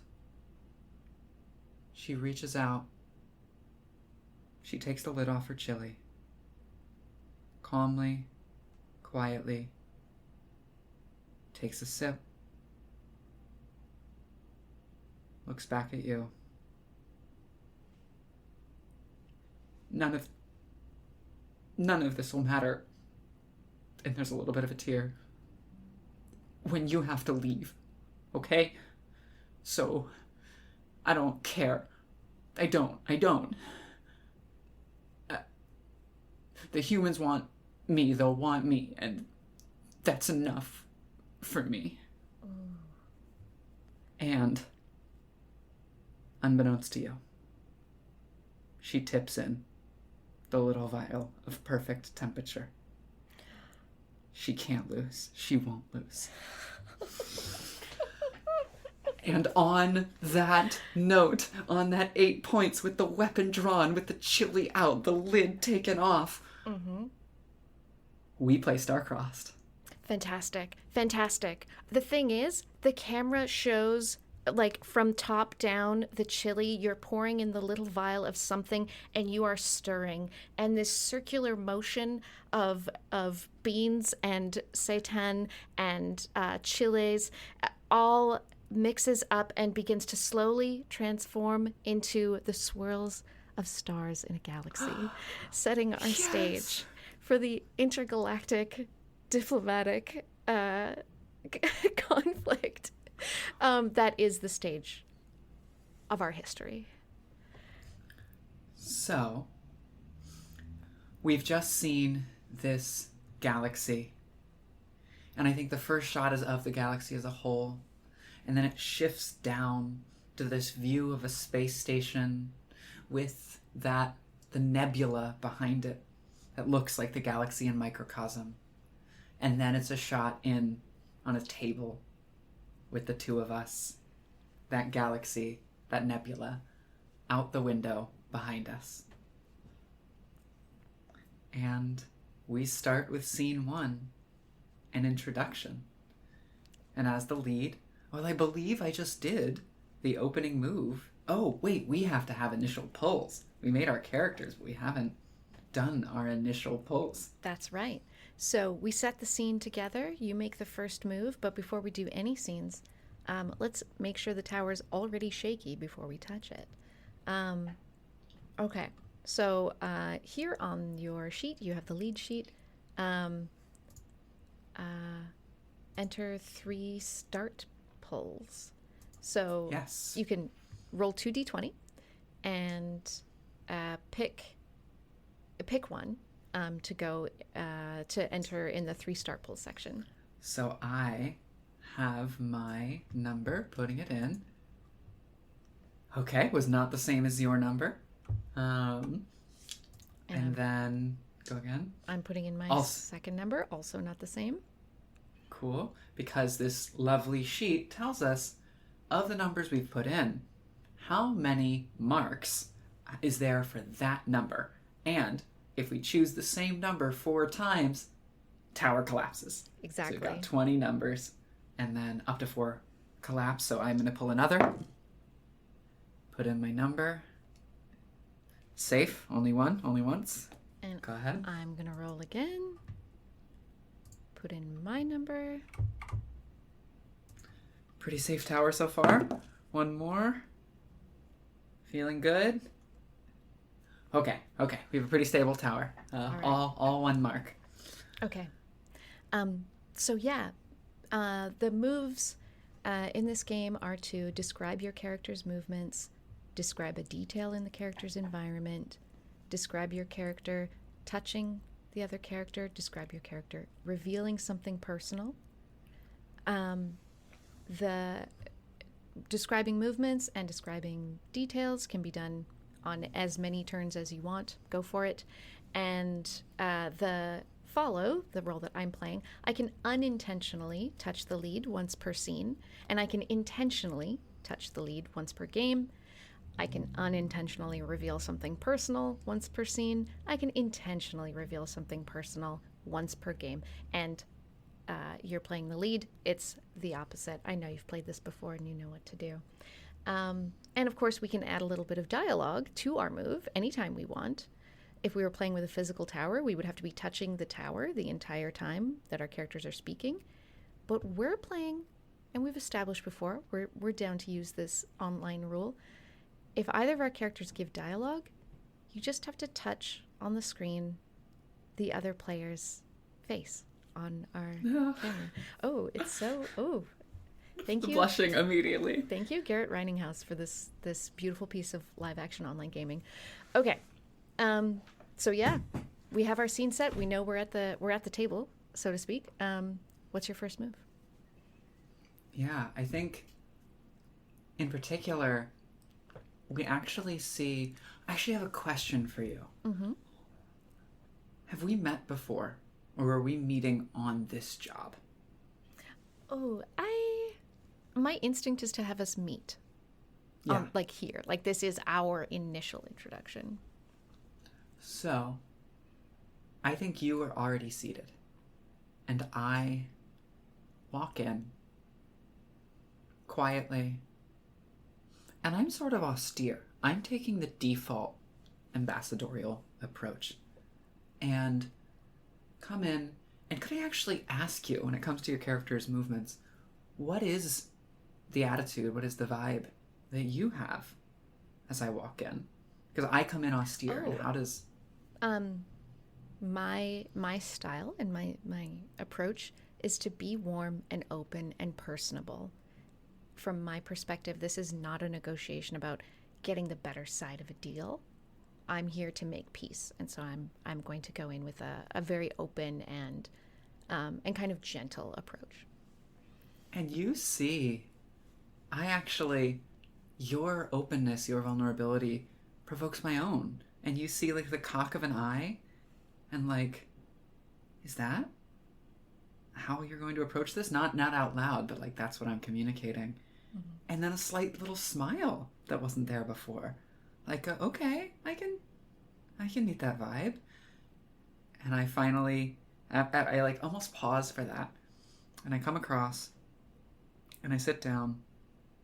Oh. In fact, I think I want to go one step further and make it at a pull. Where I cock that eye. And like, you've done your research on me. You know me. Like, we've both done that. But seeing you be that way towards me, I get that gentle, bubbly laughter that we know you're going to find attractive. You see that moment of... like, it's just like a quiet 2-1, but like, it's so disarming that you are just so inviting rather than like this drawing this hard line. And it's this moment of like, I will appreciate that. You immediately know that I'm someone who is willing to respond to that, which is not true of every negotiator you've sat across from. And I'm not hiding that. Like, I see it and I'm like, yeah, cool, let's make it this vibe. Wow. And I think that's my intentional reveal of something personal. Yeah. And so I will roll. Okay. I think we're good. Cool. All right. We're good. Safe. Lovely. Yeah. So I get this response that is just like, kind of that dropping of a pretense, right? Like, that's fine. You show me that you can be open and warm, but also more importantly, that you are like flexible, that you can adapt, right? And I think my character has this sense of like wanting to lean forward, right? So I think we can say that like there is some third party kind of blah, blah, blah introducing us, saying a bunch of things that both of us have already kind of read about the other or heard by reputation. And so there's like all these kinds of formalities going on around us. And I have like a number of tentacles you can't really count. Like I just, like that's sort of what I balance on. They're what I use to grab, like manipulate objects. They hold up my like head. And I just put like 9 of them on the table in this very kind of like casual setting them down way.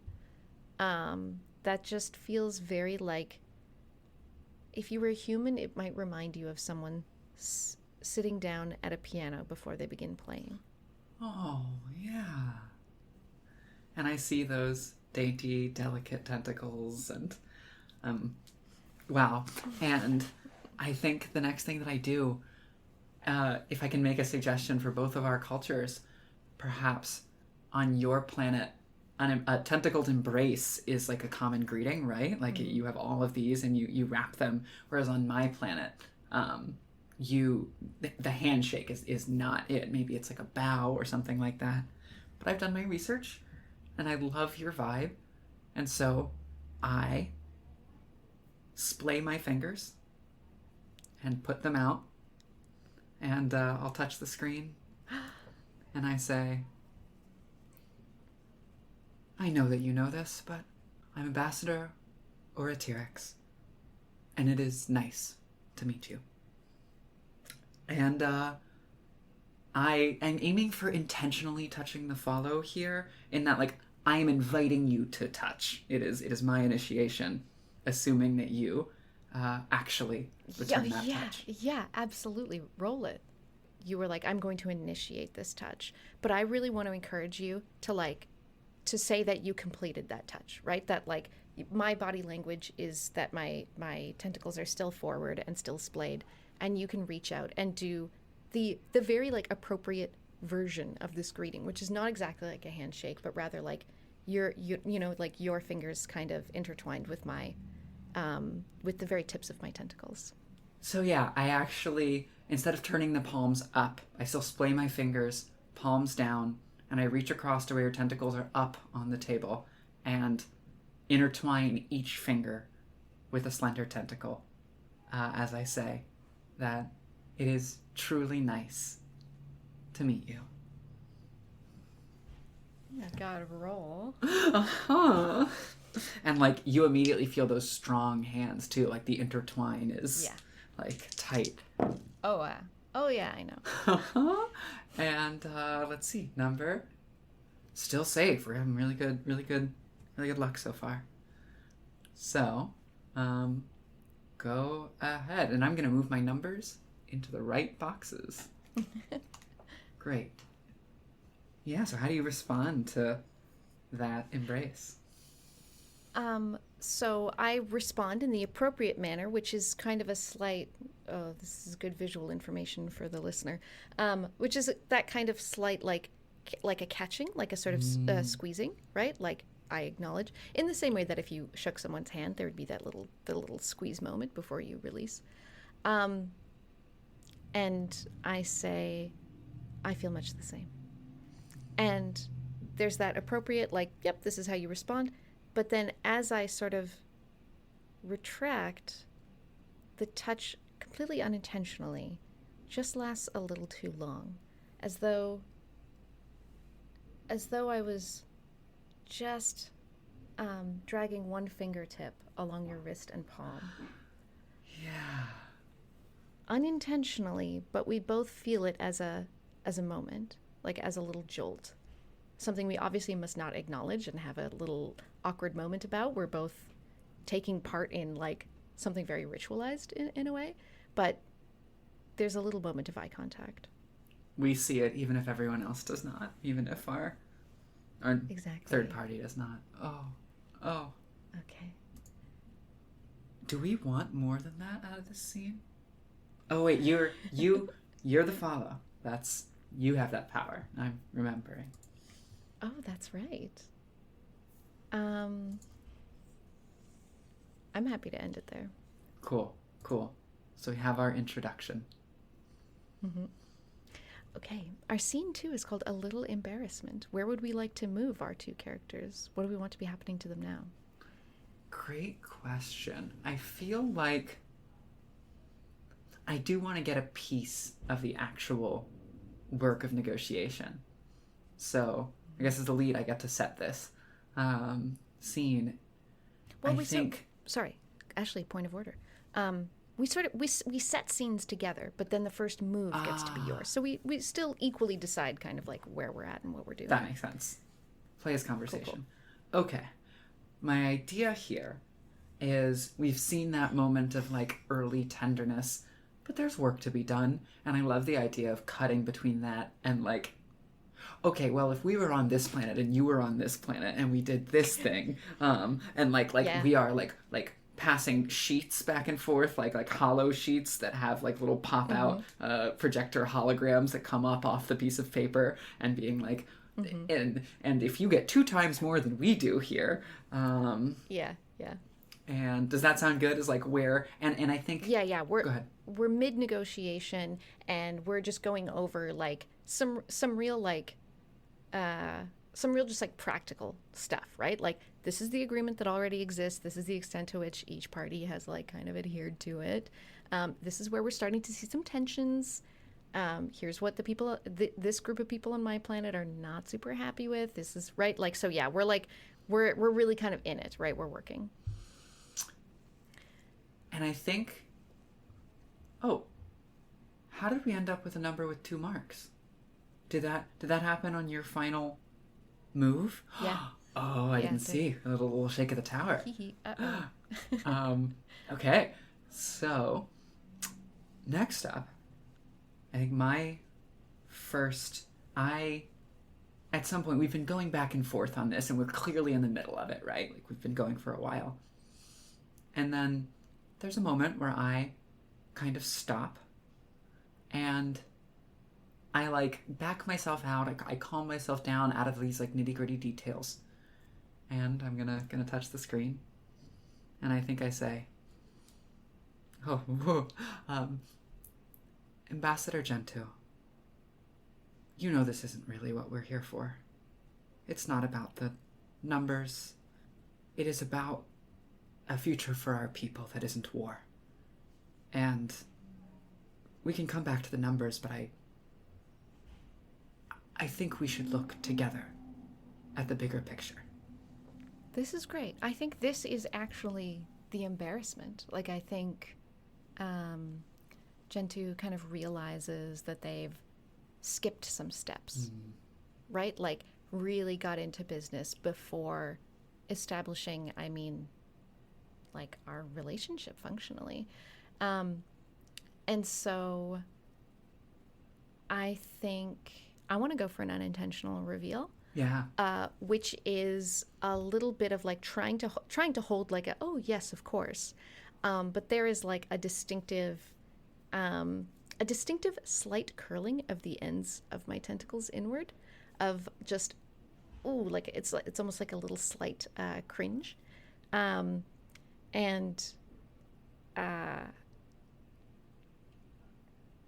I'm going to say something very sort of vague and like, of course, neither of us needs to be too. There's eagerness, or, but yes, I agree. Right, so, kind of revealing that despite my sort of totally calm, warm, like yes, of course, exterior, that I am feeling the pressure. Yeah, and like I see that stumble that has been like new and different from you. And I think... Oh! 3 marks? No! That's a... This is scene 2. Already any roll could end it, because if you roll doubles, you have to go again. Yeah. But now, like, really, I better figure out... Okay. Yeah, okay, unless you have 3 on your sheet, then one of them has to be one of mine, so I just have to not roll 2 of the numbers I already have. Okay, we'll be good. It's fine. Okay. So, I think in response to that moment of stumbling, I think usually Ori might see that as something to capitalize on, but that's not how this negotiation has worked so far. We have been working together, we just got too into the details. But she's liked that they have been willing to work together. And so I think she takes a moment to try to share that calm and puts a hand down on a group of tentacles and says, touch the screen. Sorry, it's intimate. Ambassador, I didn't mean to imply that you had made a mistake. Simply that I believe there's another strategy that serves us better. And in fact, it was you who made that clear the moment I walked in. And I just want to bring us back to that moment.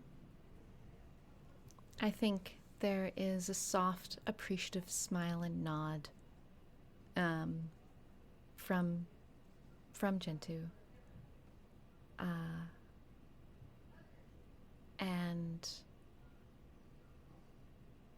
And they actually slowly rise up from the table where we've been, pushing documents and agreements back and forth. And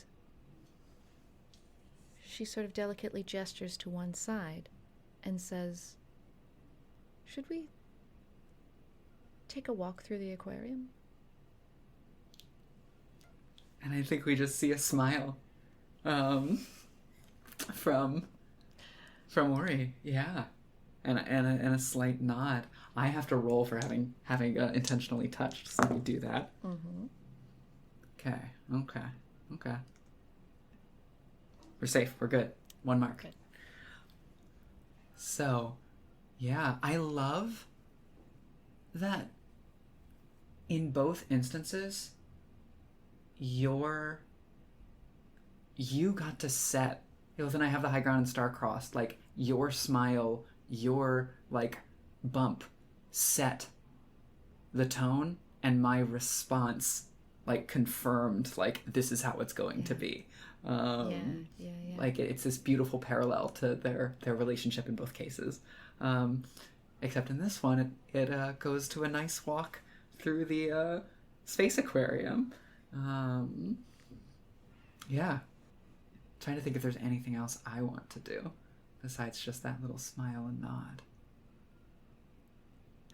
That's a move. That is a move. And I would like to take my move just to point out that, like, we are in these I think we're on a spacecraft, right? We're in some sort of like neutral third location, Yes. right? A space station. And it just has these really grand rooms. Like, I want to picture these like huge vaulted ceilings in space. Yes. And kind of a gilded look. And clearly this is like a place that is reserved for very important ceremonies and functions. And that means that, like, as we walk through, like, this whole kind of aquarium area is clearly meant to just have a walk, right? Like, if there's a cocktail party, space cocktail party, Yes. that two people want to kind of go have a little quieter talk, then it's almost like not quite a maze, but like many walls of aquariums, so that noise is really reduced and you can go and have like a quiet walk but you can still kind of see partially through the water and you're still very connected to the main room. So we're in this sort of semi-private place, and the acoustics are much different. There's no echo here. It feels much more intimate. Is this the same scene, or do you think this is scene 3? Ooh, good question. Yeah, we can call it scene 3. Scene 3, okay. Yeah, and I think, like, even the aquarium, you see through the water to the outside. It goes all the way to the windows. Like, these fish are swimming through nebulae. I think the opening shot of this scene is, like, me standing in front of a tank and moving away, and a fish the same blue as me, like, was right behind me, and, like, swims away. And I turn towards you, and I say, "This was an excellent idea, Ambassador. I wish that all of my negotiations could have moments such as these." Oh my god. In her youth, Ori was quite a mover. She's a lead for a reason.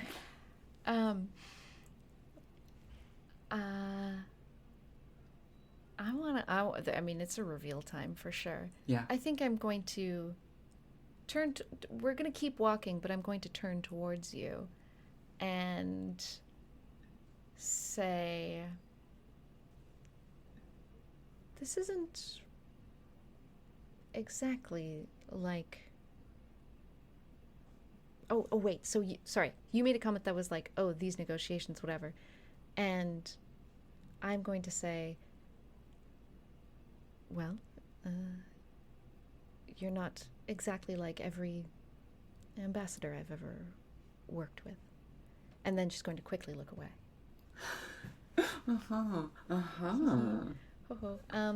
Let me just roll real quick for no reason. Okay. So my unintentional reveal. I'll put my number in. Okay.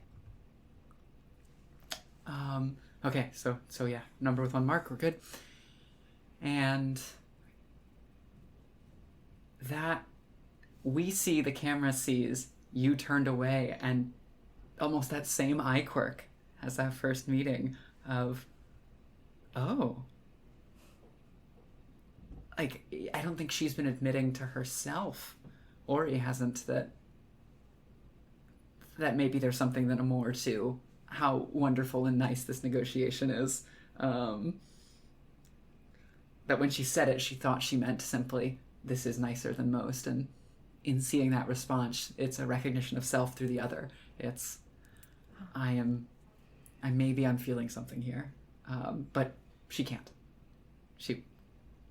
I think, actually in that moment, we might see a little pulling away.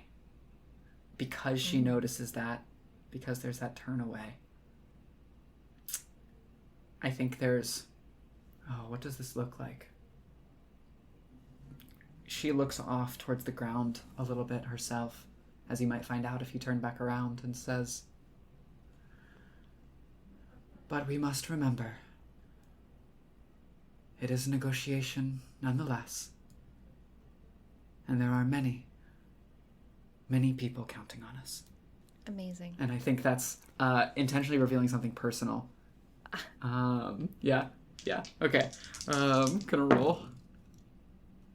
Okay. Let's go for this number. I think that's the safer one. Yeah. Wow. Okay. We're flat across the top. Good. Yeah. So that's what she says. Perfect. Chentu turns around to see where you have stopped moving.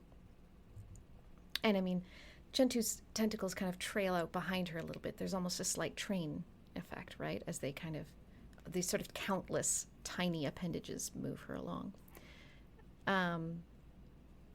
Ambassador Chentu's doing they. And she turns around and says, in a perfectly neutral, ambassadorial voice, I know neither of us would put our personal feelings ahead of the task at hand. But as she says feelings, that little sort of cringy, oops, accidental clutch of the very end of her tentacles involuntarily happens. And one of the tentacles that have trailed behind them just loops around the delicate curve of your ankle. An ankle? How scandalous. I know.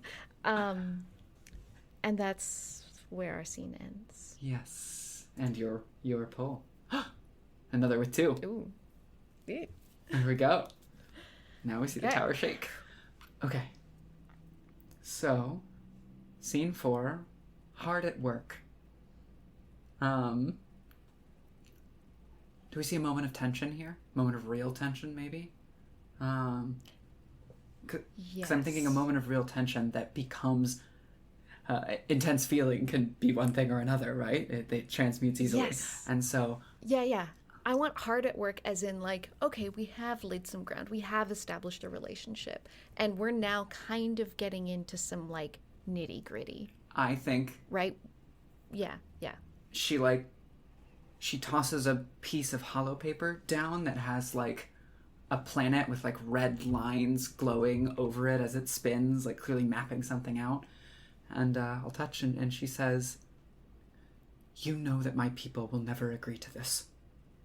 I want this to work, but they won't. And that's just how it is. Ooh. I think that line, that just how it is, like, activates something in her. Her posture goes upright, just almost imperceptibly. And they look just stare straight at you with the closest thing you've seen to anger. And they say, if I was willing to accept just how it is, I would not be at this negotiation table with you.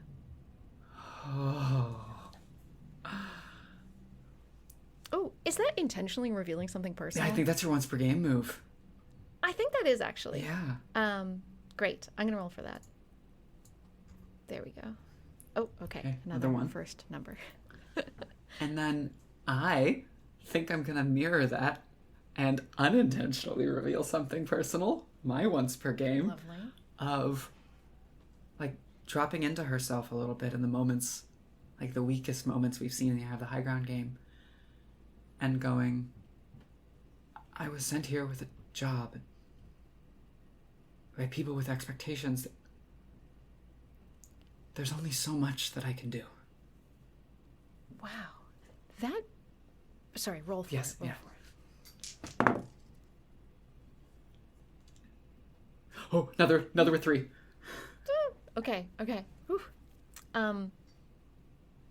That moment really breaks the kind of haughty, that kind of, say the slight slipping through of a little bit of egotism that we might see exaggerated later in their life. That really drops, that kind of vulnerability. And she's going to reach out their tentacles and envelop your hand and wrist that was pushing out that had just rejected the map thing, Yeah. right?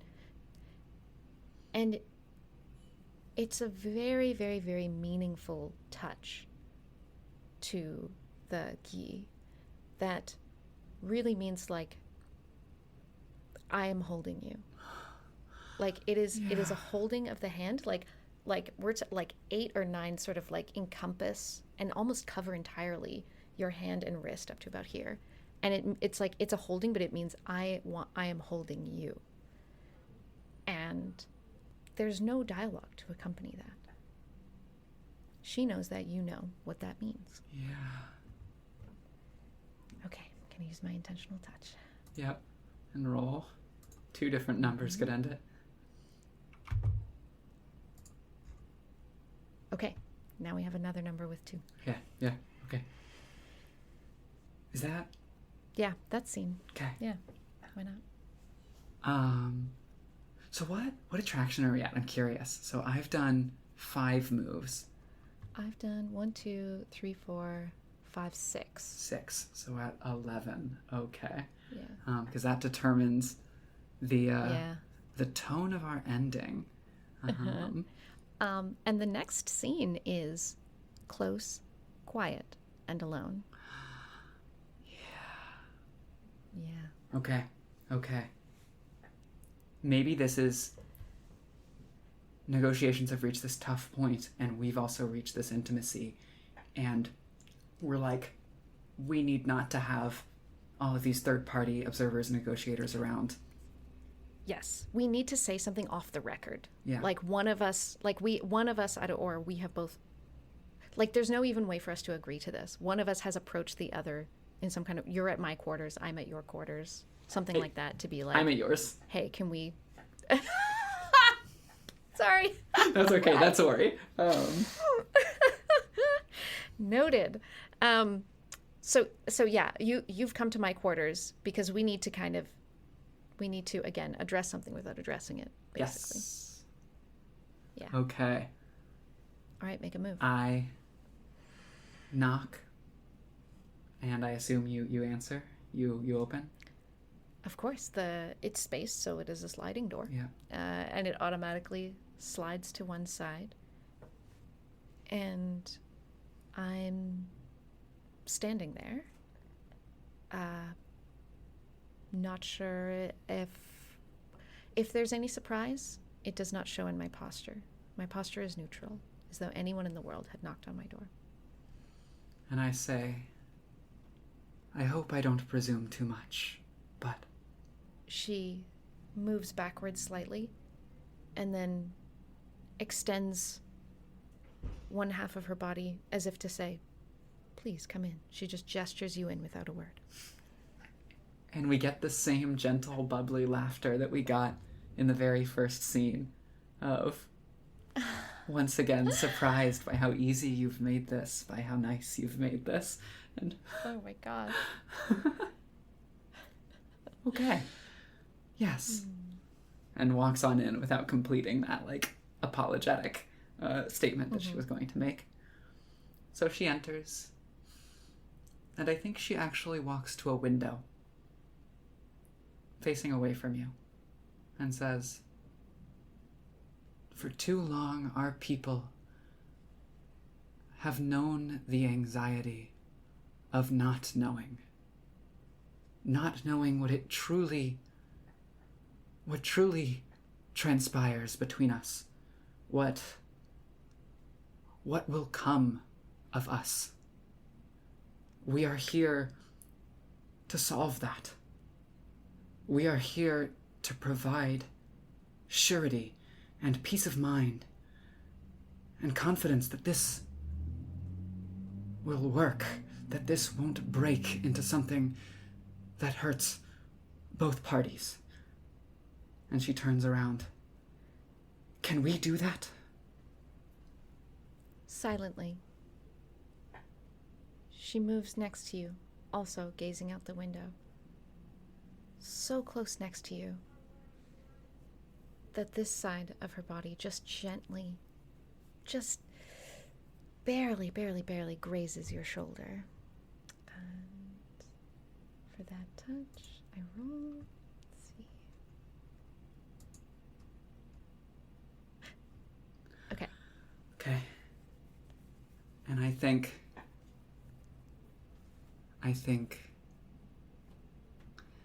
she puts a hand, she catches that brush. That tentacle goes to go away, and she takes it between two hands. Oh no. And I'll roll. This is scene 5. Intentional touch. Wait, these are both. Did you roll doubles? No. It's just. Okay. Okay. Goes to something else with Okay. 3 marks. Great. We now have 3 numbers that have 3 marks beside them. Cool. No pressure. Everything's fine. Yeah. And she takes it and says, if we can't do it here, then what chance do the rest of our people have to make this work? And it's so hard to tell what she's talking about. Yeah, it is. And Shentu faces her, and there's this kind of distressed look on their face, and she's not moving her tentacle out of your grip, but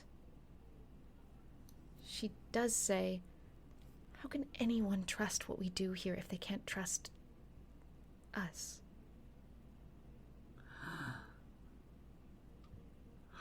Is that an unintentional reveal, or should I say more? Oh, I think it's an unintentional reveal. It's quite reveal. Okay, all right. Yeah, good. of like Rolling.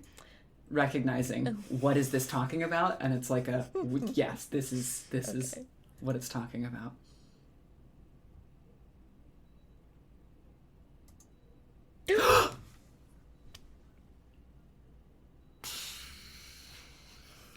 Clap. Okay. Okay. Okay. Yeah. So how does it? Oh my how does it gosh. happen? Okay. Okay. So, okay. So I say that again. I'm not moving my tentacle. How can they if they don't trust us?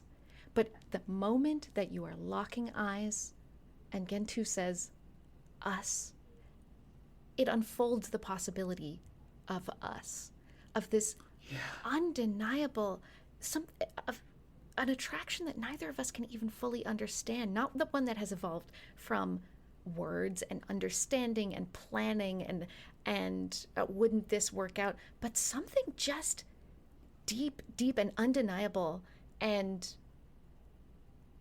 and now unignorable.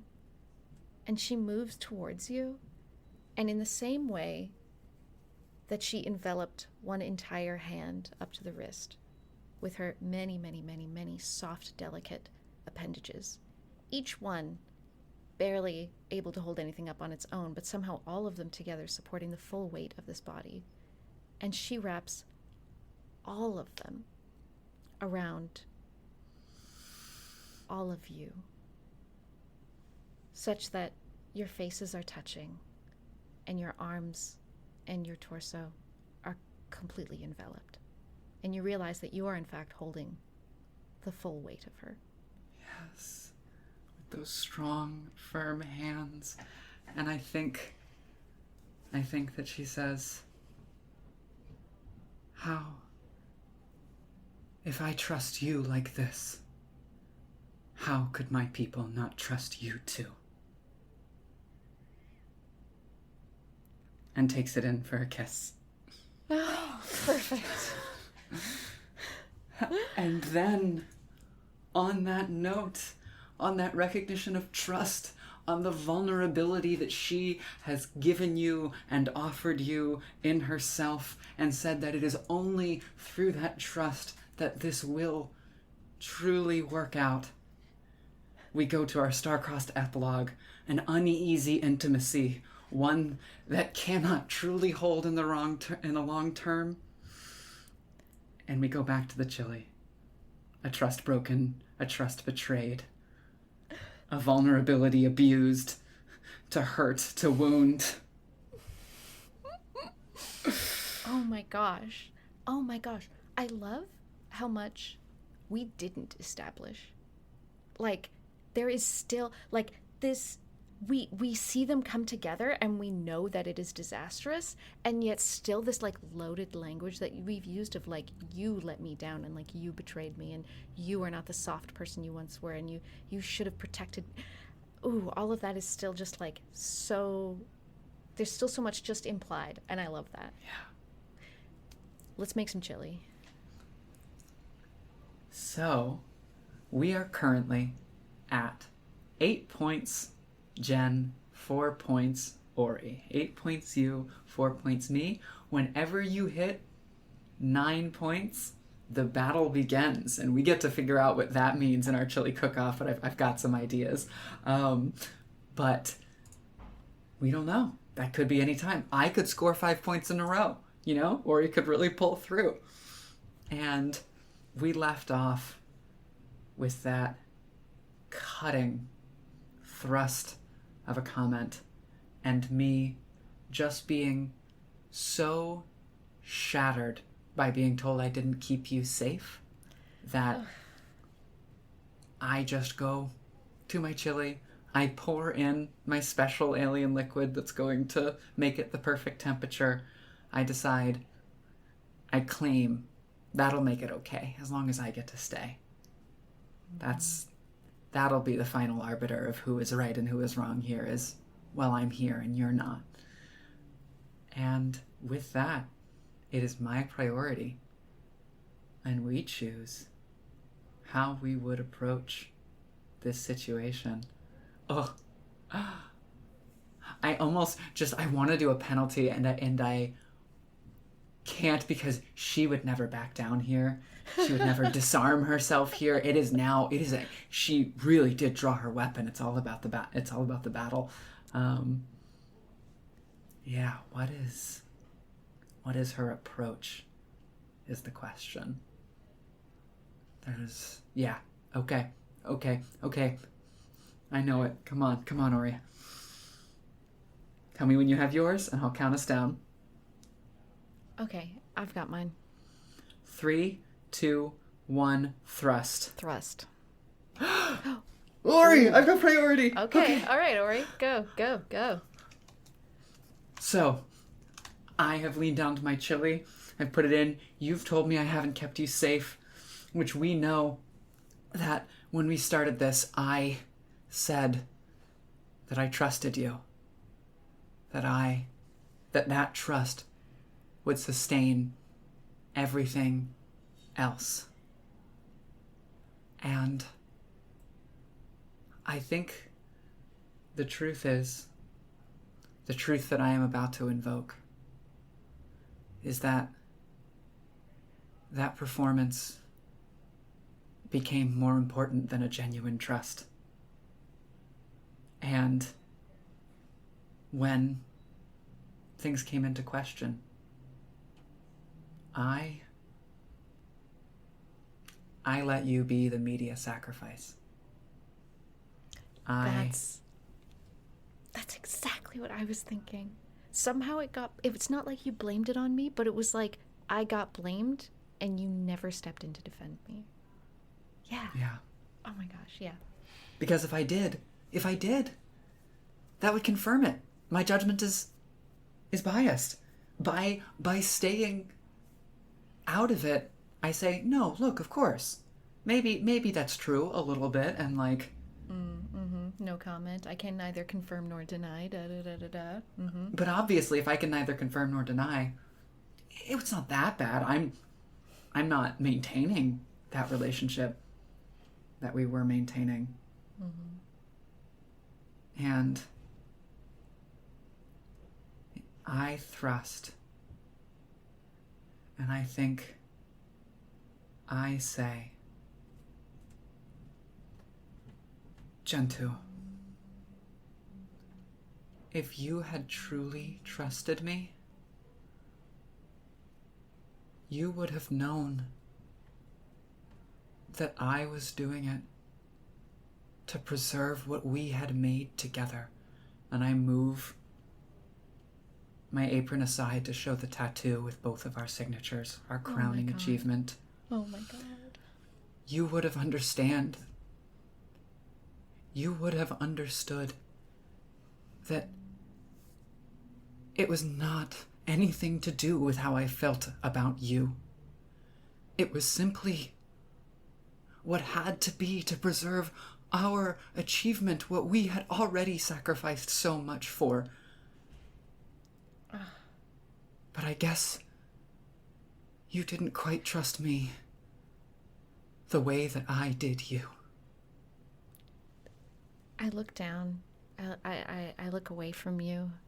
The reality of that, the extent to which I have in fact prioritized my own feelings, my own petty grievances above the whole purpose of what we were supposed to do. In the end, we were successful. The peace treaty was signed. It holds to this day. And the fact that I have let such an important thing fade, and yet I still hold on so dearly to the bitterness between you and I, and my own personal feelings of rejection and hurt, betrayal, it shames me to my core. And I think that looking away, that looking down, that closing off of an open person is enough that she knows. She knows what that means. Our next move? Okay. You've got it? Yes. Yes, I do. Oh, wait. I've entered the wrong number. Yes, yeah. You haven't won quite yet. Okay. Could be now, though. Okay. So it's your count. Could be. Okay. 3, 2, 1. I use my penalty move. Yes. Okay. So a penalty move, for those who might not know. My character choosing to utterly disrespect the opponent. Generally speaking, like turning my back or intentionally disarming myself or whatever. It comes from actual fencing penalties. I sat there with like the Olympic fencing penalty list and was like, okay, disarming yourself, that's something that could happen. Turning your back, if you're like leaving the duel, that counts. So it's where the inspiration came from. But okay, you've done discourteous. And you roll 2d6 and you get that's right. different things happen depending on the result. In fact, I will briefly explain because so much rides on this roll. If you roll under your current score, which is only more likely than not at your current score of 8, so 7 or lower, it is more likely than not, you score 2 points, you win with 10. And if you roll over it, I score a point, and I would get priority again if I wasn't. I already was, but I score a point, And if it's exactly your current score, I score a point and I get to take a combat relevant action. Ooh. I get to impress the judge in that moment in a way that can come back up again. And it is the one exception to everything waits until the end, but only if you roll exactly your current score. So, roll that. Well, I have delightful news. Because you may recall that I have a very, very important item. I have the wooden stir spoon of Marjorie Bedford, 6-time chili cook-off champion, maintained her streak until her passing. I was there. I have what was in fact a family heirloom for her. And given that I have just rolled a 5, I take it out and I place it in your pot of chili.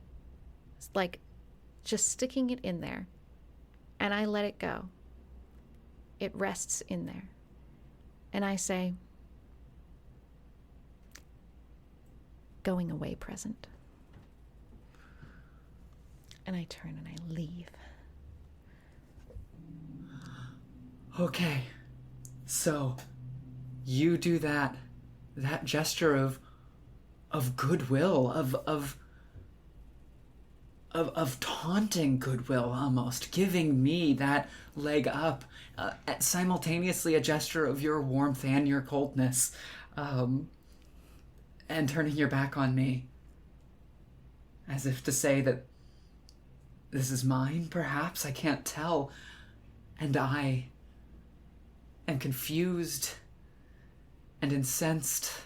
I want more. I want clarity. I don't want to go back to this moment of unknowing. And in that desperation for clarity, this is where I need to provoke you. I have to know your response, but moreover, I've given up on the idea that it could be good, and better to ruin it and know for sure. I turn to a judge standing nearby, and I say, Miss Merriweather? Miss Merriweather, Jen has just placed an item in my chili. I don't know what was on it, but she just dropped it right in there. And you reserve the right to parry, so you have a choice here for our closing moment. You can either take the blow, or you can try and spin it. No, I gave you something. I gave you something. I wanted you to leave, and I wanted you to never forget me. And you've turned around, and once again, you've placed the chili cook-off before my feelings. You've placed the outcome before our relationship. You always did, and you were always going to. And I'm red in the face. I'm furious, because I know with absolute certainty this has disqualified me. Yeah. No judge will taste my chili this day. And I think the part of it that's going to haunt me forever, and in fact, it stays with me heavy, heavy on my shoulders as I load up my station wagon that night to find another small town to hopefully integrate myself into, is that I still don't know whose chili was superior.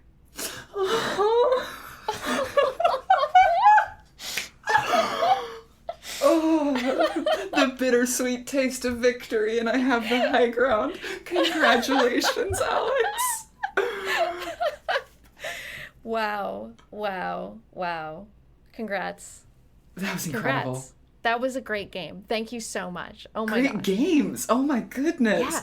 It Wow. was so wonderful to get to put these up against each other like that. Yeah. Honestly, like, thank you for coming up with this idea. Thank you for this brilliant idea. Thank you for all the work that you've put into executing it, as we have been in pre-pro for some time. And I mean, there are too many people to thank. Right now I'm just like, oh my gosh, games are so good. Like, Games are so good. That's where I'm at right now. Oh, wow. Yeah, thank you so much for, like, jumping right into it, for it just what these two games feel like such spiritual kin to each other to me. Yeah. And it is just wonderful to see them play into each other's narrative, to go back into the I Have the High Ground game and get to go, what can I take from the story that only comes out of playing Star-Crossed in order to fuel those final dramatic moments? It was just wonderful. Thank you for making the game. Thank you for making this game. I'm so glad I finally got to play it. Yeah. Speaking of, I want to thank a few people. First of all, Seda for, first of all, editing this episode, who is our guest editor, was also a design consultant on I Have the High Ground, so helped make this game what it was. Awesome. And played this mashup with me beforehand so that we could test it out, play test the mashup itself. Thank you so much, Seda, for helping make all of this happen. Thank you, Jeff, for letting us have this here. Like I said at the top, we're both huge fans. Listening to the old Star-Crossed episode is like where I was like, okay, I gotta send this email. I gotta make this happen. And of course. Yeah, Party of One is really special. Champ and Crowbar are an inspiring couple. Absolutely. I also want to thank, obviously, Garrett Reininghaus and Dana Freed for putting together the Star-Crossed Online rules that we got to use that sing beautifully. Thanks to Jason Morningstar and Steve Seghetti at Bully Pulpit Games for taking a chance on Star-Crossed initially and publishing the first game I ever made. I love them so much. And also for working with me and publishing the supplement that we are having a ton of fun with, and which will include, among many other things, the rules that we've just played with. Said supplement is crowdfunding on November 2nd. If you would like to play Star-Crossed Online like this, if you would like to play solo Star-Crossed, 3-player Star-Crossed, Star-Crossed for a crowd using a set of urban fantasy / paranormal romance inspired characters that Jason Morningstar and I wrote, my actual personal favorite thing in the book right now, then please go to my website, helloalexroberts.card.co, or bullypulpitgames.com, and sign up for one or both of our newsletters, because we will be yelling about it for the next little while, leading up to, the launch on November 2nd, and of course throughout the month-long crowdfunding campaign. We have a lot of really amazing contributors lined up. I'm really excited about the book. I think it's going to be such a delight. So stay tuned for that. And thank you, thank you everyone listening for also knowing that role-playing games are fun and good. And just thank you to everyone who's played Star-Crossed over the years and has had a nice time. That fills my heart with joy.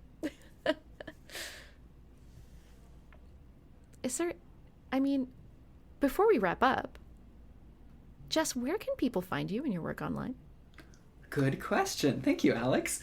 So, one very special place you'll be able to find I Have the High Ground is actually also in that Star-Crossed Online crowdfunder. So if you pick up a copy of the online and other supplement rules, which you really, really should, they are so fun. I've played them multiple times now. You can also, in Backer Kit, will be able to add on I Have the High Ground if you want a zine of it, because I made it for Zine Month. Or if you want the premium set, which includes tokens representing each of the moves, like little printed circular tokens, 2d6 with cross swords on them, all in a nice little burlap bag. So you can pick that up. You can also pick it up immediately on Indie Press Revolution. It's available on their website. And then if you want the digital version, easiest to just go to my itch, jessfromonline.itch.io, and that will find you all of my games, which includes I Have the High Ground. It includes Going Rogue 2E, also featured on Party of One. Like I said, the game of anti-fascist game of space rebels and martyrs. And finally, Planet Fist, which is a game I just released that is a powered by the apocalypse narrative war game of satirical sci-fi skirmish storytelling. And if you're wondering what a narrative war game is, I recommend you check it out because I will explain there. It is itch funding from just around now. Around when you're hearing this come out, it's been itch funding for about a month and will be through the end of November. And every sale goes towards milestones in the itch funder, including maybe it'll have funded by the time you hear this, but if you enjoyed hearing me on an actual play, I will be, if we hit the $2,000 goal, GMing for an ongoing Planet Fist actual play series that is announced the day we were recording this, assuming that it actually funds. It has an amazing cast, including Jeff Stormer of Party of One, Caleb Zane Hewitt, who helped make Triangle Agency, Kendo makes films, the GM on Tales Yet Told, and Dusty Hill, who is a player on Bring Your Own Mech, Unwavering Force, number of different shows, as is Kendo, as is Jeff.